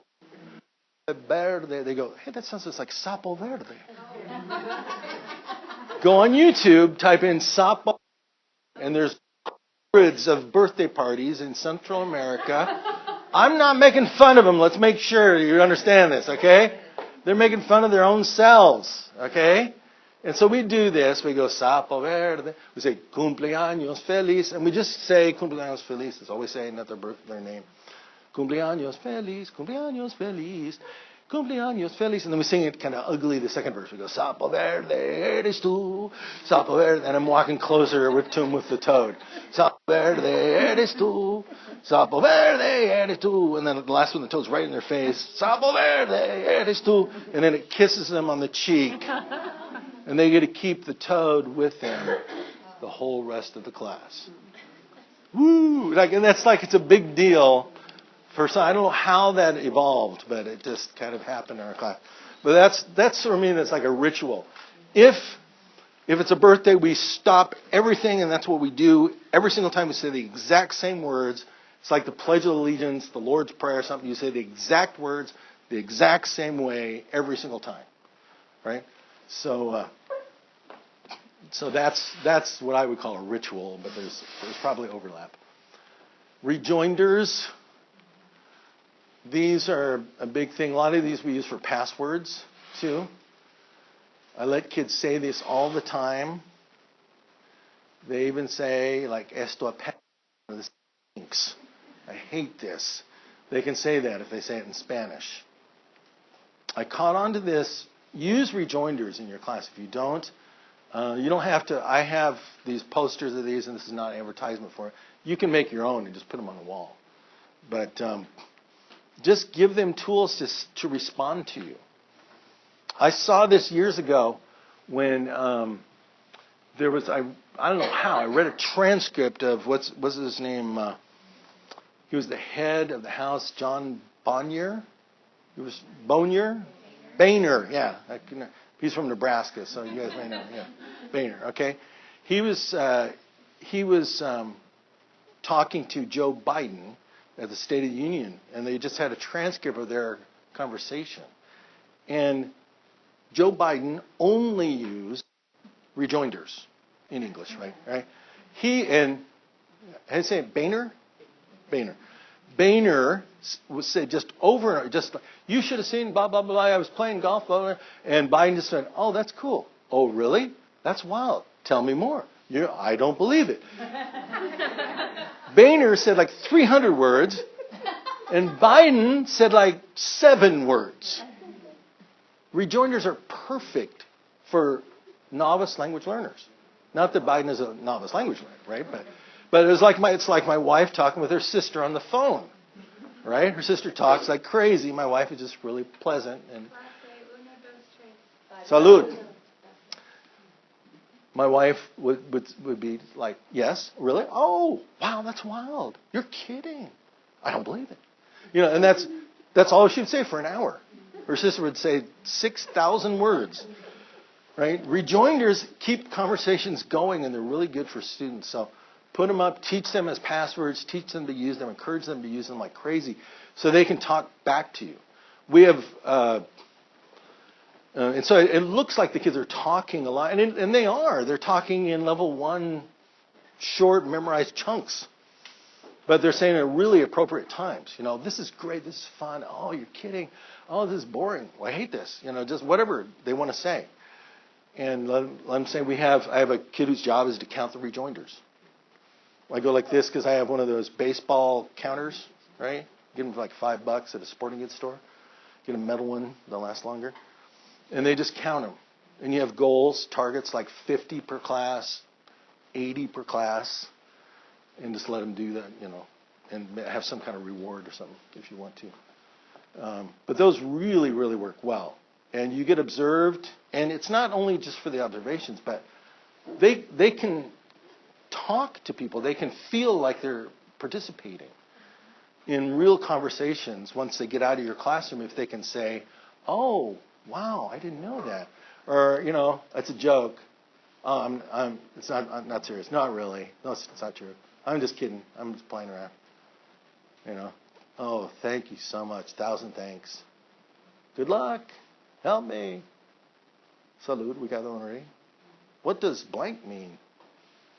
So just think about using those. That helps me because it keeps the kids engaged. Not just, so I don't have to be revving the thing up. The kids are saying stuff all the time. Okay, so passwords. That's not really a password, but I think it looks cool. But passwords work like crazy. I got this idea. I observed Alina Filipescu out in Orange County about 3.5 years ago. And she teaches in Orange County at a middle school for gifted and talented kids. Has huge classes, but she does passwords all the time. And I was just like, that is so interesting. And then I went to another school, and another teacher was doing a similar kind of thing. So I don't know if it was a Californian. She was a French teacher at a private school. And I was like, that's interesting. I've never tried this as the password. Say the secret word. I don't know it. That's right. Come on in. But passwords work. Several people already said they do them, but I greet them at the door. Some people assign a student, and I do assign a student to do the job if I'm not available. They cannot come into my room without saying a password.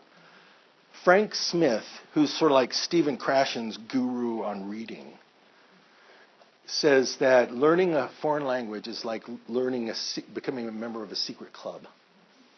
And so what I think passwords do is kind of formalize that process, make it look like make it feel like they're part of the secret club that's going on. Everyone has to say it. Even kids that want to eat lunch in my room that aren't even in my class have to say it to come in. And that frequently happens. They come in my class, they just want to eat in my room or just read in my room, that's fine, but they got to say it to come in anyway. I like the passwords for many, many reasons because I get to see their body language. I get to interact with them. If you guys are sitting there and I don't see you moving, I can't tell exactly how you're doing. I can get an idea maybe by how you're reacting or look on your face, but I can't tell precisely how you're feeling today because I don't have enough motion going on. I don't have enough baseline of how you're doing. But if I see you walking in the hall, I can tell how you're doing. I can tell who needs extra help. There was an interesting article about a year ago about airline attendants and why they stand at the door when you're getting on the plane. Now everybody already has a ticket, right? You think they don't have anything to do then? There's at least one attendant and usually one of the pilots standing there when you get on the plane. You don't think they have nothing else to get ready for? They're looking at you and analyzing you as you go by. They're seeing who's drunk. They're seeing who's liable to be a problem, who may need help. Who can they count on if there's an emergency? Who's going to need lots of extra attention on this flight? Who's doing bad and who maybe we help out? They're looking for all those things when they come in. You can do the exact same thing.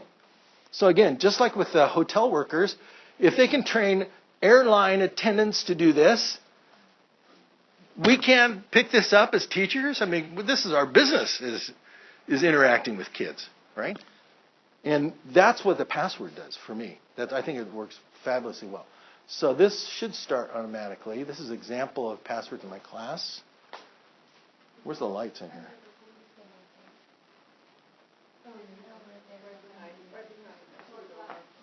Oh, you know what? I don't have the sound hooked up either, so let me do that.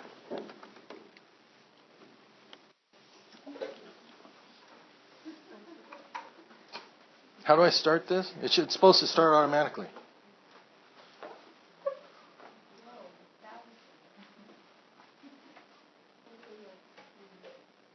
That's good.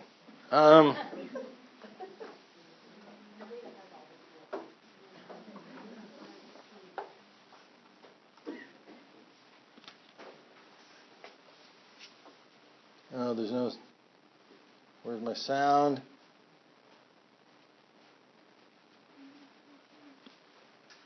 Is your audio cable plugged in? Yeah, I plugged it in here. Is it plugged into the wall yet? This is plugged in. Yeah, okay. Let me grab. Let me explain what's going on.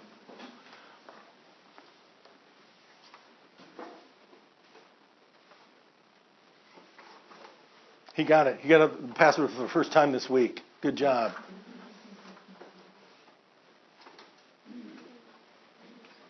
He didn't know it. So they have to come stand beside me. He's like, I don't know.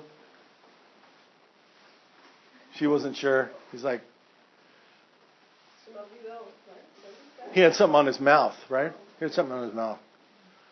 See, he would have had that on his mouth the whole class, or some kids would have made fun of him. So if they don't know the password, they just hang out and listen to other people. Yeah, just stand beside me. You see there, that kid with the plaid shirt? He just got it. So they all have the same one? Yes. Does each class have, yeah, do you have the same class, or all your classrooms have the same? All the Spanish ones have one password, and any other class has the same. Last year I just taught 1 and 3. So.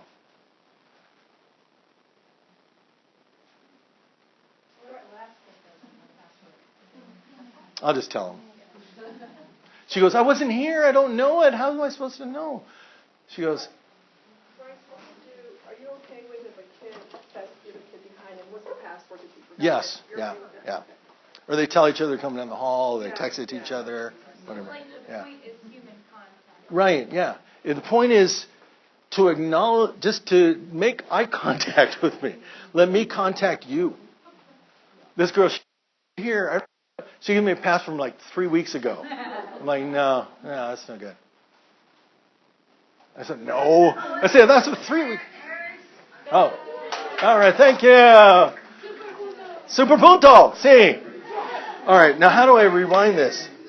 You should be able to hover, and you'll get the little bar, I think. Unless you have something totally different. All right, I'm going to go again. We'll start this again.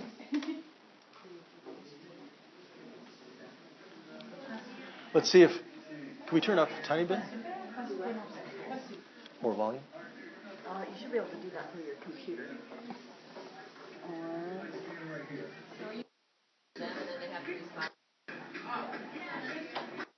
This one, they're just saying it to me. It's todavía eres chévere. You're still cool.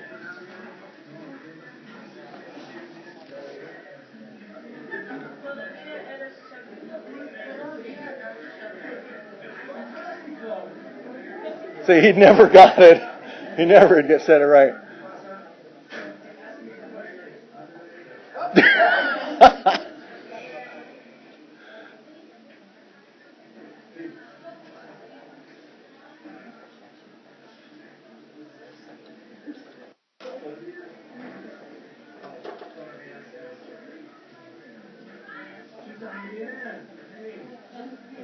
I say, you too, tú también.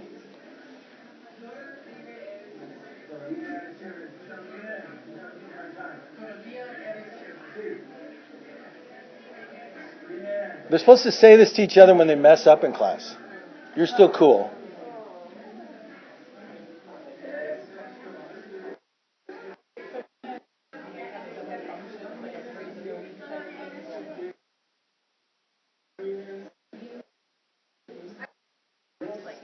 Just, we'll talk about it in a second.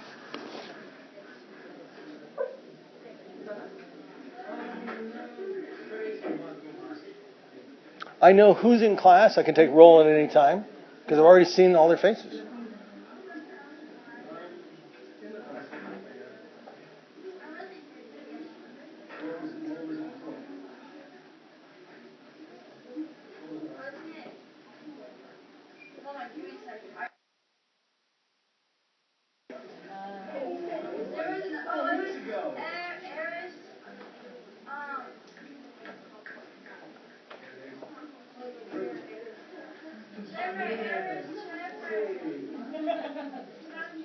They helped each other, see?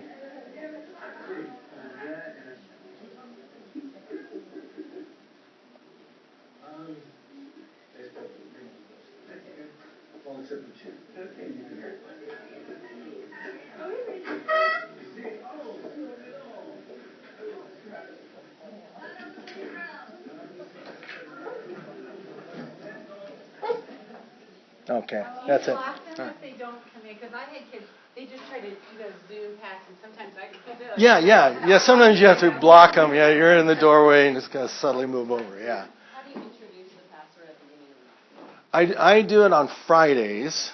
That's my target. If I forget, I'll do it on Monday. But I'll do it on Friday, and then I will. I just and I do it like this. I do it a big secret. If you introduce something as a secret, people really listen to you. See, well, we're supposed to take a break, but let me finish this, then we'll talk. So I say, and I train them. This is a procedure that we do too.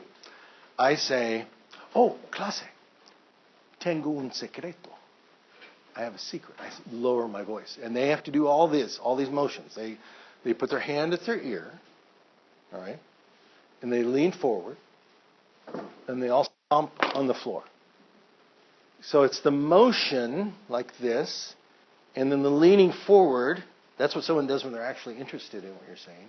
And then the extra movement, that sound, they're all doing it together, and their extra movement of their foot, they may have been moved for a while. It all just combines their whole body into being ready to say something. It's a hokey, stupid game that we just do. So I say, let's practice this. Clase. Some classes are slower than others. That's fine. That's all right. Clase. Tengo un secreto. Not bad. Okay. La frase secreta es todavía eres chévere.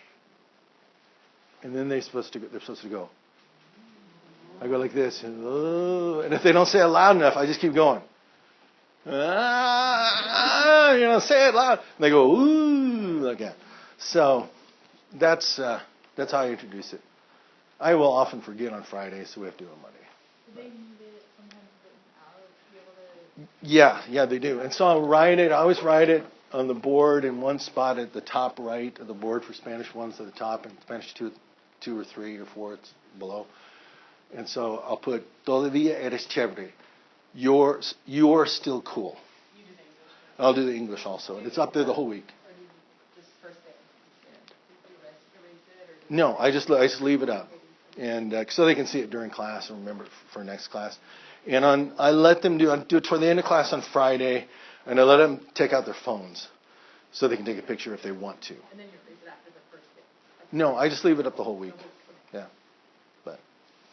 Yeah, but they remember it like crazy. I have another video. I don't have that up here with me. Maybe I'll show it to you. It's my Spanish 3s. I said, just say your favorite password this year. And they have some really good ones. I have lots of really famous expressions from Spanish literature and quotes by famous Spaniards, and one by Pablo Picasso I love. And they said lots of them. They remembered almost every single one from the whole year. It was like that's 36 or 38 passwords. And it can just be whatever you choose. Yeah. And it just changes weekly. Yeah. I do it every week. So is that the password you usually just spell the whole way? It's I usually do it for a whole week because your fastest kids, they can get it the first day. They'll just got it right instantly. The normal kid, they need a day or two, maybe 2 days. Saw some slower kids on there. They're just like they need all kinds of time. They need help, And so I let them do it for a whole week. And some people change it like every day, which is like to me is like crazy. I couldn't do that. That's too much work for me. Yeah, right. Yeah, I have a book on passwords. It's published by Teachers Discovery. That I have hundreds of passwords in there. But Do you think you switch it up per level? Like I teach all levels. I group them. I usually do if I'm doing many levels in a year. I would do 1 and 2 as one password, and 3, 4, and 8. Let's break. We're 5 minutes over. if you need to go to another session. But we'll wrap this up. We'll talk more about passwords and some reading strategies too when we're done. But they only give us 5 minutes. Brutal. So. Is a new password, or you're in the first week of classes? Yes. In that procedure where you're greeting them at the door, Mm-hmm. did you ever have kids that are messing around in the room or grabbing your stuff? I'm going to talk about that. I give them something to do. On the board, yeah, there's a bell ringer activity for them to do.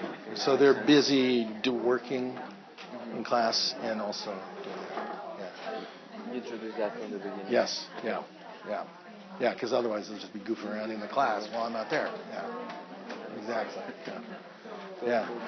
Are you going to go over your special person interview? Yes. Okay, great. Because Yeah. there's a couple of procedures. I mean, I've gotten the gist of that and I've tried it out, but I'm not quite sure how you model the writing of that. Yeah. And especially, I know you said in the testing, I did try in the short time I was able to do that, how the person who's been interviewed would write in the first person about those questions, about describing themselves. Yeah. And so how you model that so that they can actually write it out when they're describing it. I'm going to describe all those. Yeah, okay, that'd be great.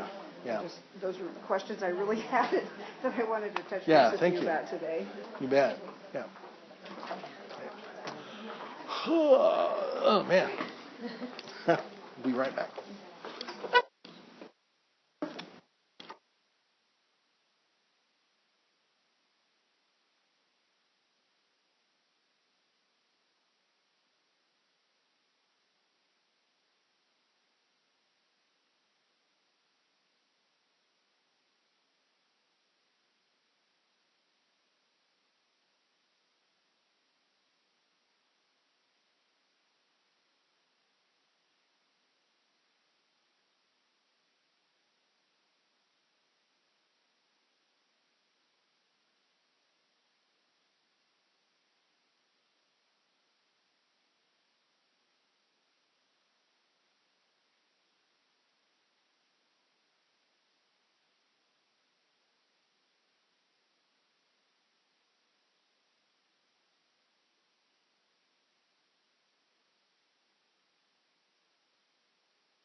What's that one called? It's called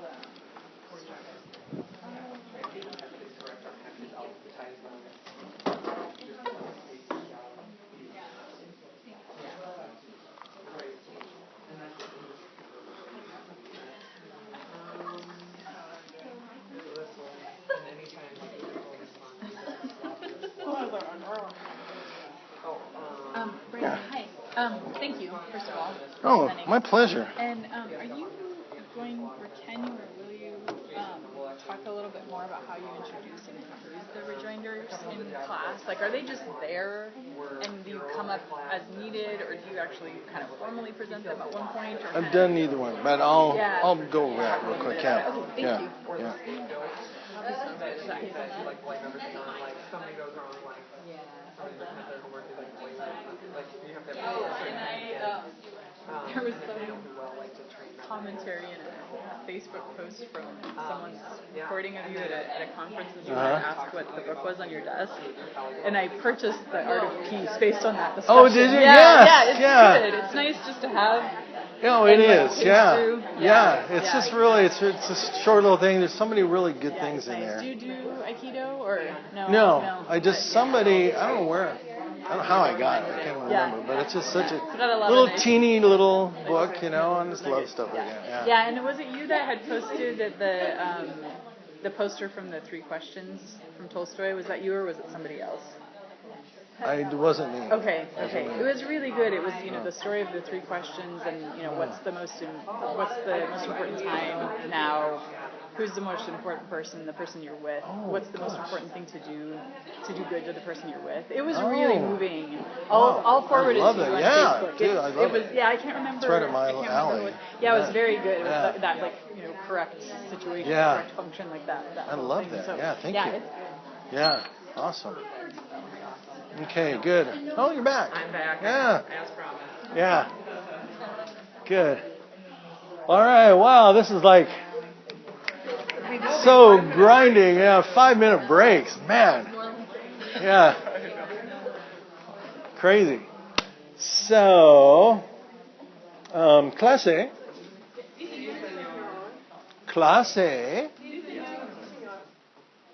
Bien. Gracias. Okay. Here's some examples of some novice passwords, but we had a request about how do you introduce the rejoinders. So I didn't go over that really quickly. I do just have them on the wall, and I'll point them out as needed. And that's normally how I do it, and it's pretty efficient. Sometimes I'll check them. I'll say, what are this? I'll say it and say, tell me what that is in English, and just go down the list of them. Many times I will introduce them. I'll say, okay, we'll do one section at a time. These are all the approval rejoinders. There's like 5 approval rejoinders. And then there's 5 some courtesy ones and things like that. And so for those rejoinders, I'll just teach them a little bit at a time. And I may have a short little sponge activity or a bell ringer activity with those on them. I always do that. That's kind of a missing piece that he's not here, asked me on his way out. But every class period, now while I'm standing out in the hall, I don't want them just messing around in class. They have a 5-question bell ringer activity at the beginning of every class. So they have something to do while I'm out in the hall greeting their peers. And I've done that forever. So my whole career I got it from my cooperating teacher. And I call it a repasito, the little review. But people can call it whatever they want. There's lots of cool names for it. Does anyone do something like that? Like a bell ringer? Yeah, that's a really common kind of thing. And it just gives them something to do while I'm out in the hall. And for that, that's a good time to remind them of the rejoinders. Say, write, a whole category of rejoinders. Just have them in English, write them in Spanish. Or I like better from Spanish, and they just write it in English. Because it reinforces the Spanish. And that works pretty well. Yeah. Yeah, they can keep that in the front of their notebook. Or sometimes I've put it on on desktops when I had desks. What I went to at the end was these old band chairs with a fold-up desk, so it could be either one, so it was really flexible. Put it right on the top of those, too. Yes? Do you give points or any accountability or anything for doing villages? I have some classes who just Opt out of the bell. Oh yeah. It's an assignment grade, and I check it every couple weeks. Yeah, they keep it. I have them use a composition book, and we use that for the bell ring activities, for their time writings, and for their notes that they write about their special person interviews also. And so that's kind of everything they pretty much need in class right there. And special person interviews, we're going to talk about that in a minute. They have one page, front and back, reserved for each person in their class. And that'll be in a section in that composition book. But yeah, they keep it in their composition books, and I check their composition books every couple weeks. So just call 3 people back at a time, just check them, okay, good. And just give some kind of nominal grade for it. But yeah, if you don't have it's like a little bit of accountability, then they'll quit doing them. Yeah, absolutely. We're going to talk about special person a little bit, but I'll talk more about that. Yeah. So back to the passwords. These are some fun ones that we've done. This is the one we were doing in that video. Todavía eres chévere.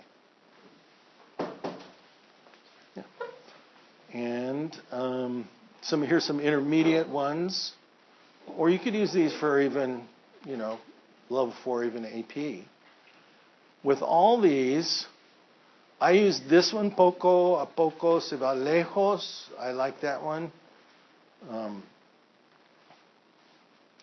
When we talk, I do a series on the tortoise and the hare in Spanish and with a tiered reading.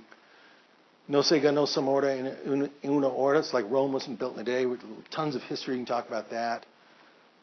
This is from a quote by a famous poem in Spanish, the last line of it. This one we can talk about lots of history of Rome and Spain. Cultural things are really authentic with higher levels of class. But I think this is why passwords work. It's the opposite of what you think. Ben Franklin said that if you do something nice for someone, then they may or may not like you. But if you ask them to do something kind to you, they will like you more. And psychologists have figured out what's going on with this. It's cognitive dissonance. That your mind can't handle this. If someone doesn't like you at all, you have some kid that hates you, right? We all have. If you ask them to do you a favor, they will start to like you more because their mind says, I hate him, he's a jerk, right? But then they noticed I did something nice for him. And so they're like, he's a jerk, but I did something nice for him. And their mind can't handle it. And so what will always win out is their own behavior will win out. I did something nice for him, therefore he must not be a jerk. Because I would only do something nice for some person that was really nice. That's what's going on in their subconscious mind. And so Ben Franklin was right. He just stumbled on this. Ben Franklin had somebody that just hated his guts, was ruining his life. And so he had an older friend that told him, ask him to borrow his book. He just got this really famous book. He said, ask him if you can borrow his book. And so young Ben Franklin went to this guy that hated his guts, said, could I borrow, I heard you had this book. Would you mind if I borrowed this book for a week and read it? And the guy's like, okay. And he gave it to him. He gave him back, thanked him. And the guy became one of his better friends because of this. And so it's the opposite of what you think. We think, if I'm kind to you, you'll be nice back to me, right? Parents mess that up, right? Parents are overly kind to their kids, and their kids hate them and treat them like crap, right? You can ask your students to do nice things for you, like jobs, like saying the password, like saying rejoinders. You're like training them to be kind to you instead of you being kind to them all the time. I mean, So Brian, like I can just picture this one kid right now. Yeah. I'm going to have him again next year. Yeah, I think I have the same kid, but I mean, go ahead. Yeah. So yeah. I need to do something kind to him. So that, No. No. Right. We always get this backwards. No matter. Yeah, you're absolutely. Thank you for bringing that up because even no matter how I say it, right? Danielle hates your guts. He does everything he can to sabotage your class every single day. So you're not going to be extra, and you're not going to give Daniel an extra candy bar every day. No. You're not going to be nice to him. No. Extra nice to him. You're not going to be mean to him, but you're not going to. You're going to say, Danielle, would you do me a huge favor and have him do something for you? Mm-hmm. And Danielle will say, okay, I hate Louisa. She's like the most irritating teacher ever. She makes me speak in Spanish all the time. I'm only taking Spanish because shop class wasn't open. Yeah, right. You know, so I can't believe it, you know. Mm-hmm. But Danielle says, but I helped out Senora Suarez. I helped her. Therefore, and Daniel's saying, I wouldn't do anything dumb like that, like helping somebody that is an awful person.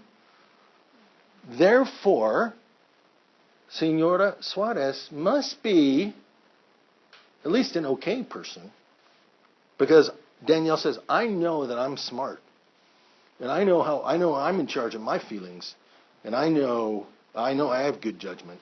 That's what's going on in his subconscious mind. It's like he can't handle that he did something nice for someone that he hates, and so the hate disappears. Okay? What happened that you ask one of these kids, could you pass me that thing or whatever? Yeah, just. And they say, no. It hardly ever happens. It barely happens. You know? Yeah. Yeah, right. Say, you know, yeah, you can kind of shame him into it almost. You know, it's like, what? Yeah, dude. You know? And that barely ever happens. The passwords, you're asking them for just do me this one small favor. Just say, todavía eres chévere. That's all you got to do. Everybody else is doing it. What the heck? You're not saying those words, but that's what's happening with your body language with them.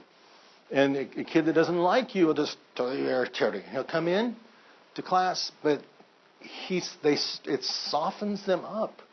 That's the only way you can say it. So you're not trying to be nice to Danielle. I'm going to ask him to do something for you. Give me a hand. Right. You. Yeah, we pass out these papers. Exactly. You know, some simple thing, right? Mm-hmm. And then to keep asking him to do something for you. If he hasn't have a classroom job or hasn't volunteered, work him into one. You know, get him to do something for you. But I mean, I've had that kid that is like absolutely hated my guts. Yeah, no. I don't know if I reminded him of somebody or what, but it's like, oh my gosh, what am I going to do with this guy? But people get it wrong all the time. Like those parents with a 30-year-old kid living in their house, mm-hmm. right? Mm-hmm. In the news last week, they had to get the court order to get him kicked out. I heard about that. That was like everywhere. I couldn't. It was like bothered me every time I turned on the news. I kept seeing something like that. But that's what parents trying to be nice to this kid. You know, they got to get him to do you a favor. Thank you for bringing it up because it's a misconception. Yes. Okay. It's a procedural question. I work at a very small school where kids are very comfortable, and a lot of times will let them go ask a teacher, even if I have a class. So a student will pop their head in the door and say, can I get colored pencils or whatever? Yeah. Would you make them do password, or would you just start at the beginning of the year, never open my door if I have class? Or yeah. So some teachers are really strict. I'm not. If somebody's bringing a pass or asking to borrow colored pencils, because language teachers, we got all these cool supplies, right? Yeah, right. But yeah, no, I don't. Some teachers do. Some people won't even let the principal come in their class without the password. You know, if you can get away with that, great. You know, but I just do it with students that are my students, or these kids that want to come in my class at lunchtime. You know, I make them do it. It's like a game, really. But Yeah. And I think of it, this will help too. I heard some people describe their password substitute, like if I can't be there, I have a student who does that job. They describe the job as the bouncer. I'm like, well, we're not like a bouncer in an exclusive club. It's sort of our, but think of it more as a greeter at Walmart, okay? I mean, you know, we had a little gal at Walmart, she does for years, just, welcome to Walmart, welcome to Walmart, welcome. She just said it's the same time all the time, you know. That's more like what I am, as it, you know. Yeah, yeah. Well, and it underlines that sense of exclusivity, like this is special. Yeah. You can only get in. And that they want to get in. Like, my colleague next door is like, I could never do a password because they'd just be like, I forgot and leave. Yeah. He's like, I think I'm going to implement passwords to get out of my room. As like a joke, but it's like, it kind of implies that you want to come in. It is, yeah, right, yeah. Yeah, it's like that special club, like you have to have your... So, I just love this. Everybody wants attention. Everybody wants respect. And you're giving that to them when they do the passwords. It helps. It helps with the rapport. On the video, you saw they kind of leaned in even when they said it, you know, because they just liked it. And they wanted to say, they wanted to make contact with me. And that's what you're kind of looking for. We're going to talk a lot about, I have a short session about body language I'm going to do this afternoon. Because since I've been doing this password thing, I'm like, oh my gosh, I'm just like seeing every day. And it makes a difference. It's unbelievable. So, I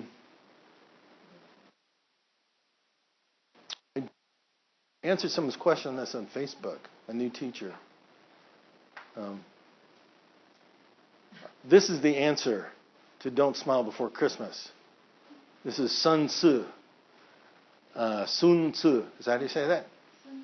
Sun Tzu. Sun Tzu. Sun Tzu. Is that right? You got to treat them nice at the beginning and keep it in line. If soldiers are punished before they're going to attach to you, they will not prove submissive. And unless submissive, they will be practically useless. This is our first week of class where they're going to attach to me. We're having fun. We're just kidding around. You got to say a password. Oh, come on, it's easy. You know, you're helping us out. I really actually want you to learn this stuff, you guys. You realize how much richer your life's going to be? Not just in money, but just in travel, knowing people, understanding how stuff works. If you get my class, by the end of my class, I guarantee you'll be able to sit down and talk to someone for an hour in Spanish.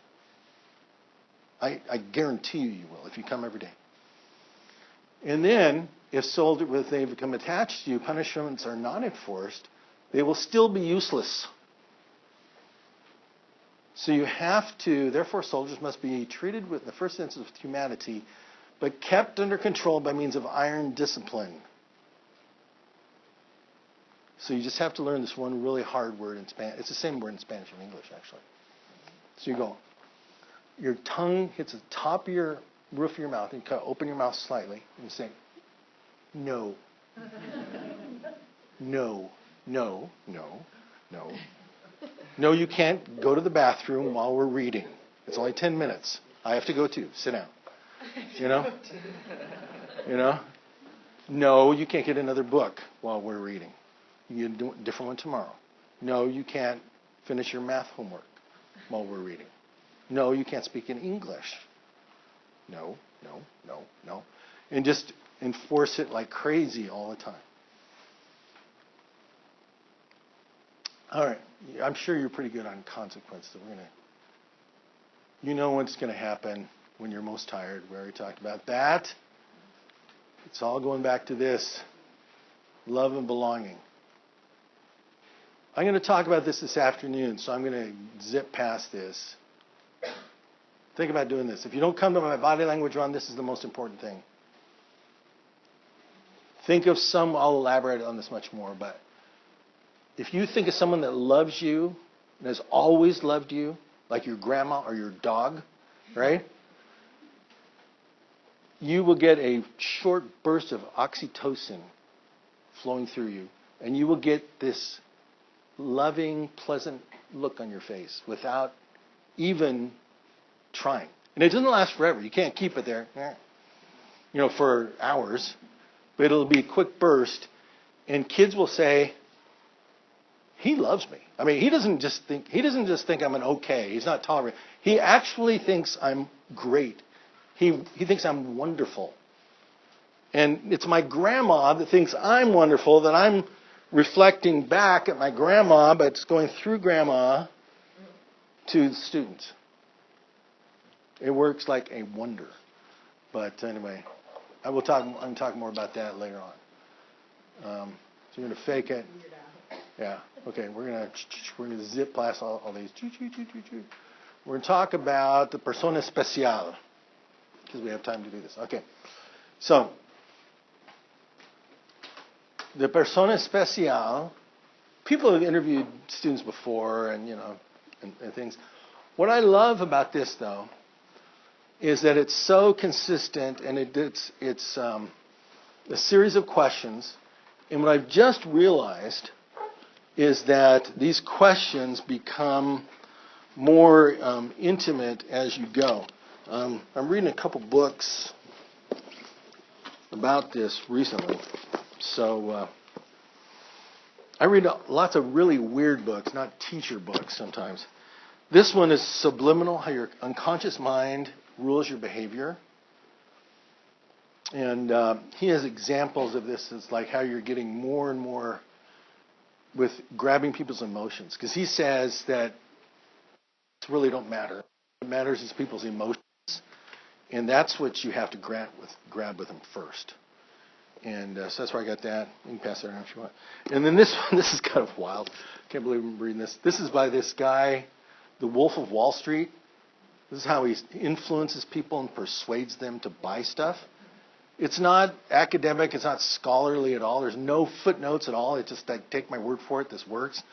But it's really interesting how he talks about this, about body language and things, and how this stuff works. I can't get enough of either one of these books lately. But with these persona especial, from this coordinates with both of them, I just realized each question in the persona especial is going deeper emotionally with the kids. It starts off with just facts, but it gets deeper and deeper emotional, peeling back the onion of what they're like. And these are all on my website, but I have a poster like this up in my room. I have them in Spanish, French, German, Russian, Japanese, Latin, and Hebrew that other teachers have done, even though I speak all those languages fluently. Yeah, that's right. No, other teachers have just done this for me. And there's posters like this in all those languages up there. And you post that in your room? Yes, and I have that posted in my room and a couple other big ones with the following questions on there too. Okay.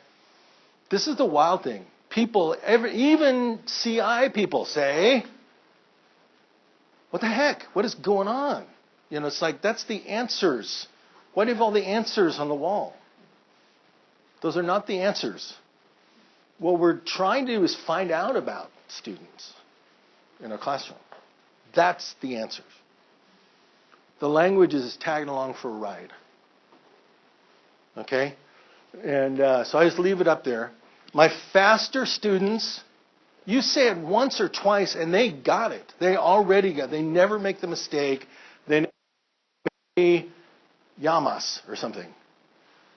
Or yo yama or something. They won't ever say it. They'll just say me llamo. They go, what? That's easy.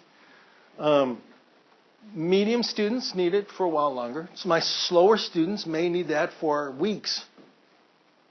Maybe some even months. So they just aren't getting it. That's okay. It's up there.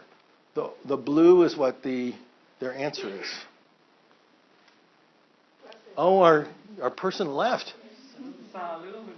Yeah, he said salute. So, what's your name? Do you prefer? And these just going down. They're deeper and deeper emotionally the further we go. The next level is, what do you like to do? What else do you like to do? What do you want to do in the future? Those are kind of real emotional ones. But I ask these, and we do this all year long. We just keep going back. We've only got 25 minutes, so I can model this and talk about this a little bit, if you want.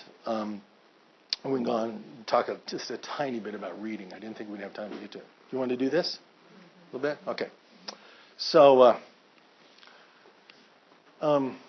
this works just phenomenally well. Kids can, and then eventually kids start interviewing one another and are interviewing me. I just wait until they want to interview me. I didn't say, hey, let's interview. I'd like to be the special person today. I don't ever say that. I just wait. Yeah, right. For me, this year, last day. Yeah. And so I just wait, and they say, hey, senor, we don't know anything about you. I will throw in little things about myself, but they've never actually interviewed me. So I'll just wait. But this is how I do this. These first two is what I start off with. Now, I teach high school. If you teach middle school, you're going to have to adapt this. If you teach elementary, you're going to have to adapt it even more. High school kids can wait, because they realize their turn's coming. Middle school kids are not as patient, and elementary school kids are not patient at all. You'd have to, what's your name, what's your name, what's your name, what's your name? You'd have to go around like that with elementary school kids. But high school kids, I do these first three, these first three questions to 5 people, like the first day or 2 of class. Spanish 1, yeah. If I'm in Spanish 2 or 3, this is I never would have believed this. I get kids that transfer in or come from other grammar translation programs. They don't speak much in class. They would have a hard time doing this. I'm just like, really? Whoa. But they don't know this stuff, so you got to take them where they're at. They catch on way, way quicker. But I'll do these first 3 right here. I'll say, ¿Cómo te llamas? I'll just come up to the first one, and I'll say, Me llamo. Super slow. Me llamo Señor Hedstrom. ¿Cómo te llamas? Me llamo Kelsey. Kelsey. Hola, Kelsey. Hola. Mucho gusto. Mucho gusto. All right? And so, Kelsey. Then I'll start sucking the class in. I'll say, Clase. Clase. Sí, señor. Bien. Esta chica se llama Kelsey. Bien. Kelsey. ¿Tú prefieres Kelsey o prefieres otro nombre? ¿Prefieres Kelsey o prefieres otro nombre? Prefiero Kelsey. ¿Prefieres Kelsey? Ok, bien. All right. Clase, esta chica se llama Kelsey y prefiere Kelsey. 1, 2, 3. Hola, Kelsey. Like for an AA meeting, right? Say, hola, Kelsey. And it's the hokiest thing in the world. You may have to adjust it a little bit to your personality, but for some reason, I can just pull this off because they expect me to be halfway stupid most of the time, Because I'm always asking, what was that? I pretend like I forget everything all the time. And it's like, Senor, oh my gosh, we just did Kelsey yesterday, Let's move. And then I'll ask Kelsey first day, Spanish 1, right? And say, Kelsey, and this works in high school, this works. Yours, you may have to adjust. If you're in middle school, they're all in the same grade probably, right? Or elementary.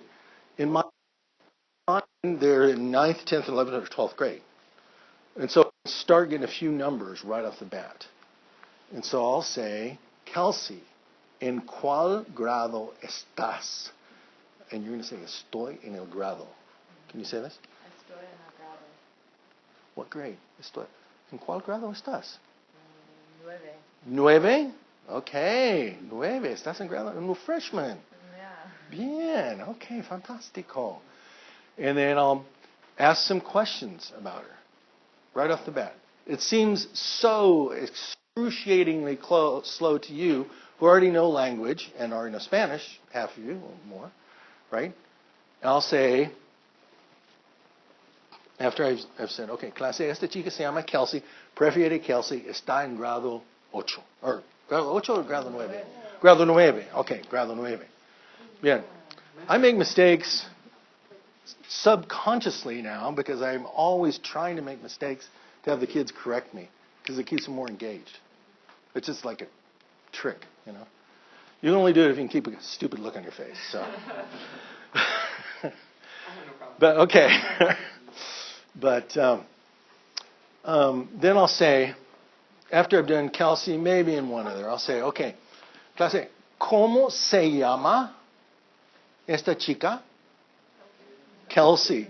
¿Prefiere Kelsey o prefiere Kelly? Kelsey. Prefiere Kelsey. Prefieres Kelsey, ¿sí? No special K. Sí, no. Yeah, sí, exacto. Okay. Kelsey. En clase, ¿en cuál grado está Kelsey? Está en grado 9. See, and I would write 9 and a 9 on the board. I also have a poster with numbers on it on my wall, spelled out in Spanish.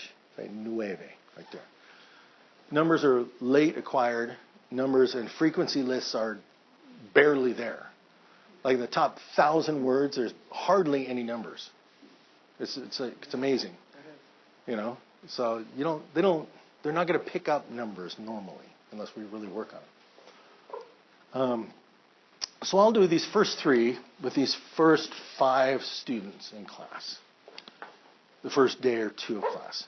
And I only do it as long as the energy is lasting in class. That's really important to kind of, you're reading them.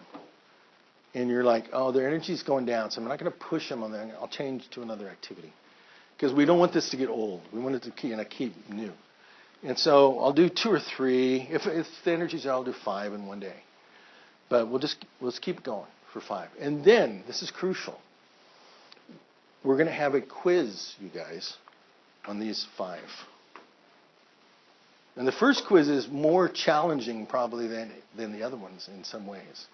They only know 3 pieces of information about the person: their name, their nickname, and what grade they're in. That's all they know. It's these kids, and I say, you're going to have a quiz on this, but I'm going to help you, okay?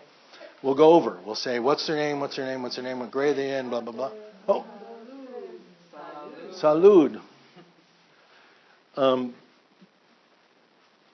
But what we do is we help them with this. In their composition book, they're going to write down, after I've interviewed them, after I've verified with Kelsey everything's correct and all the others, then, and after we've checked to make sure they all get it, then you're going to get with a partner or someone next to you, or back to your maps, get them up and moving. Get with your partner from Bolivia and figure out how many sentences we know about each one of these. Write them down in Spanish. You can use this if you'd like. Now, in some ways, I'm still a little bit uncomfortable with this because it's forced, in a way, it's forced output above the level of acquisition. But I was just told, like 2 or 3 weeks ago, someone said, who really is a good trainer. Dinero. Gracias. I didn't catch that. I was told by, in fact, it was Craig Sheehy. He and I were talking about it. He do this at a school with a class of kids I didn't even know. He said it's not forced speech above the level of acquisition because you're not asking them to spontaneously produce it. It's there already as a chunk. And so you're not saying, okay, tell us about yourself, Anne. You know, like when they can't do it. That would be forced speech. Well, just try. Say, Anne, nueve, it's like, that would be trying to force speech when they're not able to accomplish the task. And so I'm like, that alleviated my guilt about doing this a little bit, right? Because I always thought it's like forced speech, but they get so many reps with it from one another that pretty soon they're acquiring it from one another, I believe, instead of just from me. Yes? At this point, they haven't taken notes on it. They have taken no notes on it. Together writing as many times Right. as they can. Right. And they only have to have one, they both write it down? Or They both write down. They each have their own. Yeah, right. And I tell them, okay, get a whole sheet of paper, front and back, for just each one of these, because we'll add to them later. And so at the beginning, they only have like 3 sentences written down for each one. But as we go around the class and we start acquiring more language, they start getting more. And eventually we get like 40, 50 pieces of information that covers front and back of a page for these kids. It's amazing how much they can learn from it. Yes? Well, I'm thinking of Stephen Krashen, who would say these are patterns and routines that are kind of outside of the language acquisition process, and so they really aren't that forced output. And those are largely memorized, not consciously, but just because they are repeated a lot. And I think your point was really spot on, and that is that the focus is not really the language, it's about knowing people. And so this is all, when I've tried this, it's been very engaging for students because they like to be known. They're important, they are the special person, and people like knowing stuff about other students. Yeah. Now, I didn't quite know when I was trying to introduce this, all of your procedures, and so we were just kind of interviewing people and going with the flow. And when I gave the test, kids are like coming up with stuff that we hadn't even, wasn't really even the focus of that thing, but they knew all of these things about their fellow classmates, and that, I think, was the most important thing of all. Oh, yes, absolutely. Because just think about this. I mean, even in a small school, they say they know each other, but they don't. You could sit behind somebody for the whole year, for years, and not know. Kids, like one, we asked that question, where are you from, or something, and one of the students said that he lived in Florida, but he moved every 2 years. And he was a problem student in the class, and I'm getting this, he has to move every 2 years. So I was learning so much about these students as well, too, or who had a twin. Exactly. It's just incredible. It's really a powerful thing. It is, yeah. And they start really, once you've interviewed a kid deeply, like get to know what they like to do, what else do you like to do? Tell us some more. And what do you want to do in the future? What kind of problems do you want to solve in the future? They are never, ever a behavior problem ever again, because they just know that I like them. And it's like, and the whole class, because I like them, I'm bringing the whole class with them and liking them. It's just once you get to know someone, you accept them like you can only bully or objectify somebody that you don't know. That you can just put a label on them and say, I don't like that kind of person. But if you actually get to know them one-on-one, it's just beautiful. I mean, it's just amazing. And I'm so thankful that I've worked in a school where I've had the freedom to be able to do something like this and develop it. Yes? So I know you start this in the high school level, day 1, Yeah. reading class. I'm in a school, we have really big classes. Mm-hmm. And we have kids who are terrified. They do not want to out. They do not want to they enjoy their big classes because it's kind of the rug. It's not that they're problem students at all, but where do you strike the balance? Letting them go towards the end of the year when they have more confidence in their abilities and they're still like, yeah, no. Where do you balance? Yeah. Are you in high school? What level are you in? Now I'm down at the middle school, but I used to be at a high school. Is it still big classes like this? Is that what you're thinking now? I went from Department 1 tiny school, high school, now I'm in a very large middle school. Okay. So we had minimum class size of 35. Oh, minimum of 35? Yeah. My heritage classes next year will have 42 kids in them. Oh my gosh. So, and my thing is this year my kids, my 6th graders, which, how do I say, like 6th graders, they were amazing. And we didn't do persona special because I didn't think I could do classroom management, learn the learning curve of classroom management with middle school, and maintain it's very different. But I had kids who, during their timed right, 6 grade kids, I see them every other day. I have less than 70 hours of instruction with them. I have these girls who were writing 150 words. Amazing. Amazing. Cognate. Yeah. They were using simple future without having any instruction in it. That's fabulous. It was Yeah. amazing, and they will not do this. Here's a simple answer for it. I let them pass if they want to. So you honor the pass. Yeah. Yeah. And invariably, if someone passes that's here and we go around the class, 3 months later when we get back around, I'll say, okay, it's your turn again. They will go. Because they've seen that we've honored and we've respected everyone along the way. And that I think it's just as cool, and I don't let people snicker if they like to do some weird thing, at the beginning, when they don't trust each other, the only thing they admit to liking is cheerleading, football, basketball. Just like the top most popular sports, right? You would think that's all anyone did, right? But as they start seeing that I'm treating each one with respect, and my body language is really accepting, it's like, oh, that is so cool.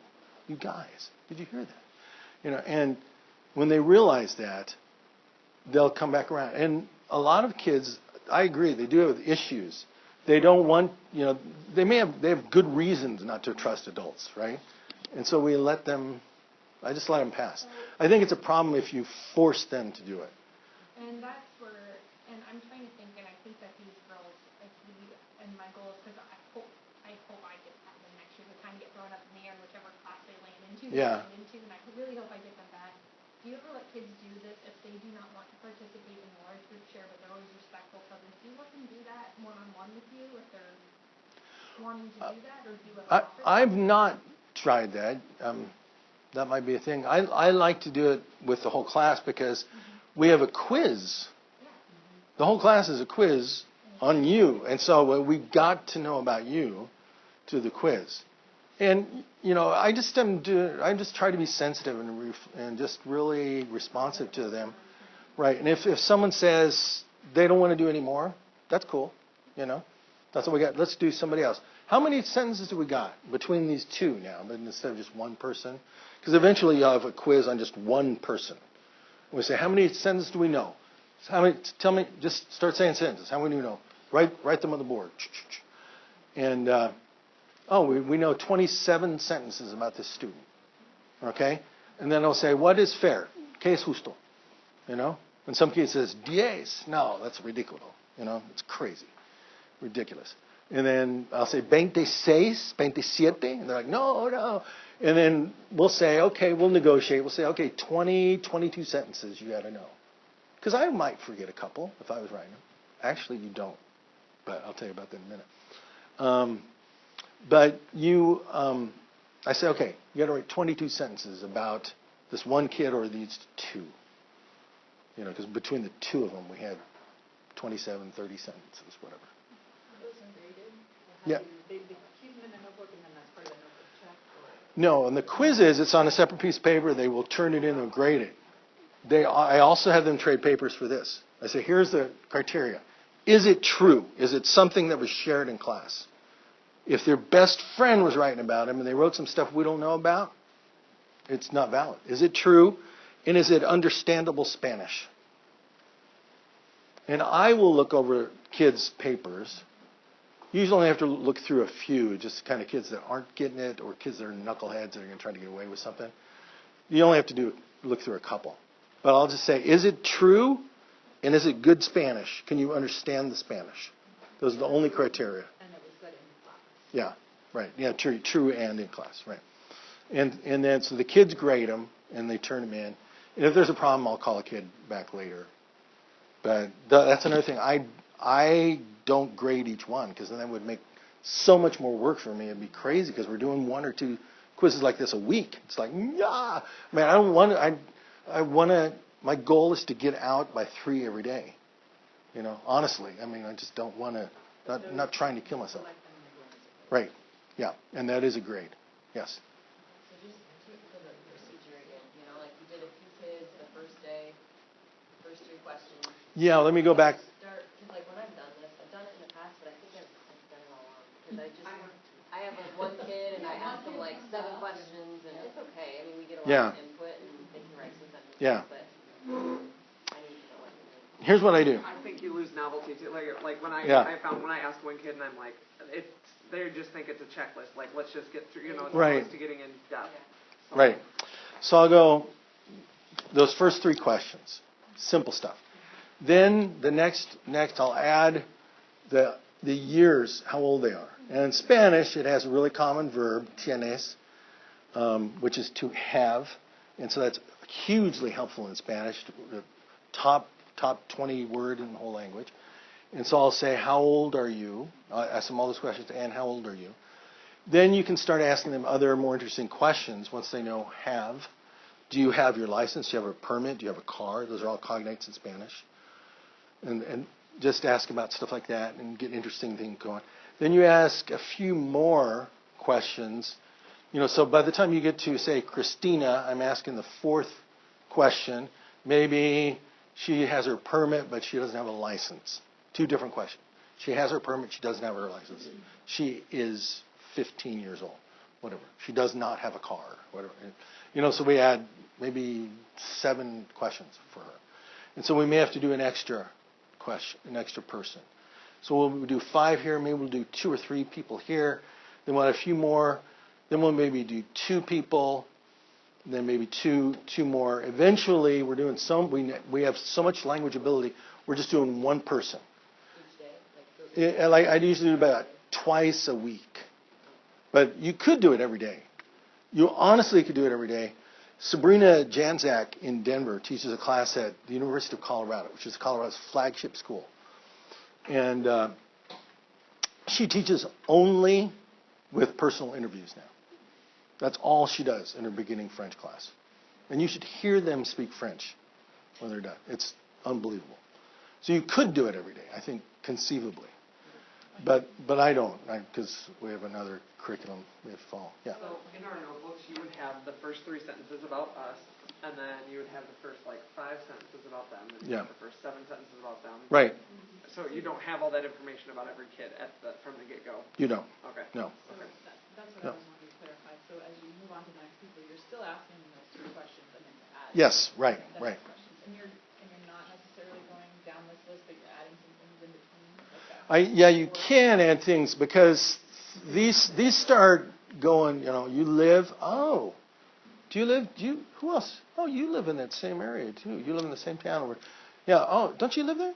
Who said they live there? And you can add. You can just make it more conversational as it goes, as they learn more language. And where are you from? It's like they're from some new cute little girls from some exotic place like Arkansas. We will make a big deal about that and talk about her, and as you go, you're adding more questions. we're elaborating as we go, right, and learning more pieces of information. And so as we get around, eventually we can get 20 sentences about 1 person. Salud. We can get 20 questions about 1 person if we want to, eventually. And then we'll go around, and then you get done with the whole class, and these people who felt so special at the beginning, they're just like, you only know my name and what grade I'm in. And they're like, they ask you, they say, can you interview me? Like, okay, sure. And so we start going around again. But you will have let a few kids pass as they go, too, which is fine. Is there a point at which they start taking notes? They take notes on every single one with each. Okay, so the same process is. Yes, yeah. Get together how many sentences can we write, and those are the Right. notes. They always have notes written. Questions to guide them in their notes. And those are always on the wall. Right. Do they get together with that person right after you just interviewed those 5 people, or like the next day as a bell ringer? Whenever it works out. It's nice if you can do it the same day, but it also works the day after to kind of, like, what do we remember about them? The reason, and they can remember every single thing. Have you heard of Dunbar's number? There's Robin Dunbar. He's a sociologist from Great Britain, and he he came up with this number of 150. The human brain can keep all of the facts about 150 people, just everything you need to know about 150 people. 150 people is like the size of an army company, a village, a church, an effective group of people working together, school, throughout history. When it gets bigger than that, you have to start putting all these rules in order. But 150 people, you can remember everything about 150 people. And so I have about 150 students most year. And so literally I can remember every single thing about them. Like if we have 50 things about them, you wouldn't believe it but when you talk to them and they're telling you in front of you, you say, oh my gosh, Luis has a car. What kind of car is it? And I mean, you can just remember everything about them. And your students can too. It's unbelievable. Start to elaborate if there's new language for them, and you're just supporting that however you need to in order to keep the conversation happening. Right. Yeah. If there's new language, they can say in English, and we try to keep it. I try to only do about 3 new words per interview. Right. Yeah, and we'll write it on the board and stuff. And at first, there's lots of cognates you can use like crazy. But what do we do about student absences? You have, say, get with somebody and get the notes. Just get the information. Yeah, because I don't write it down. Yeah. They do. Yeah. Yes. Okay, so at the end of the day, when you've gone to the next 5 people on those 3, then do they go get their notebooks again and work with their partner to try to remember as much as they can? At what point is it on a piece of paper where you say you are grading it for a test? Then I will, once a week, we'll have a quiz on the people we've interviewed that week. And they've already written down all the words. They've written down all their notes. I say, take out a piece of paper. We're having a quiz on Sue. And how many sentences we know about her? We need 25 sentences about Sue. What's fair? 22? Okay, great. And so you have to write 22 sentences in Spanish about Sue. And some of them are the easy slam dunk ones. Se llama Sue, right? I'll give them credit for that. I don't care, right? Prefiere Sue. Right? And then that's the thing that's graded. And do they still have access to this? They will have access to this, yeah. Always up, so right. They can look at it. Yeah, but that's not... The quiz is if they remembered you're in 9th grade and you're 15 years old, right? Yeah. We've gone over already. Those are my best things. We haven't talked about body language or reading, which I knew we wouldn't get to. But thank you. Anyway, thank you very much. Gracias por aprender. Thank you very much. All right. Look at my website. Email me if you have any questions. I'll answer your emails. You're retired now, so you have lots of time, right? Yeah, right. All kinds of time. Yeah.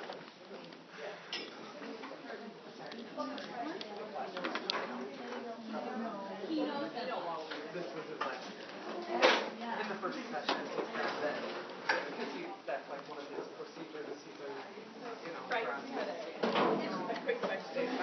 Yeah. So if you've interviewed 5 people, the quiz is over just one person, or like do you mix it up, or do you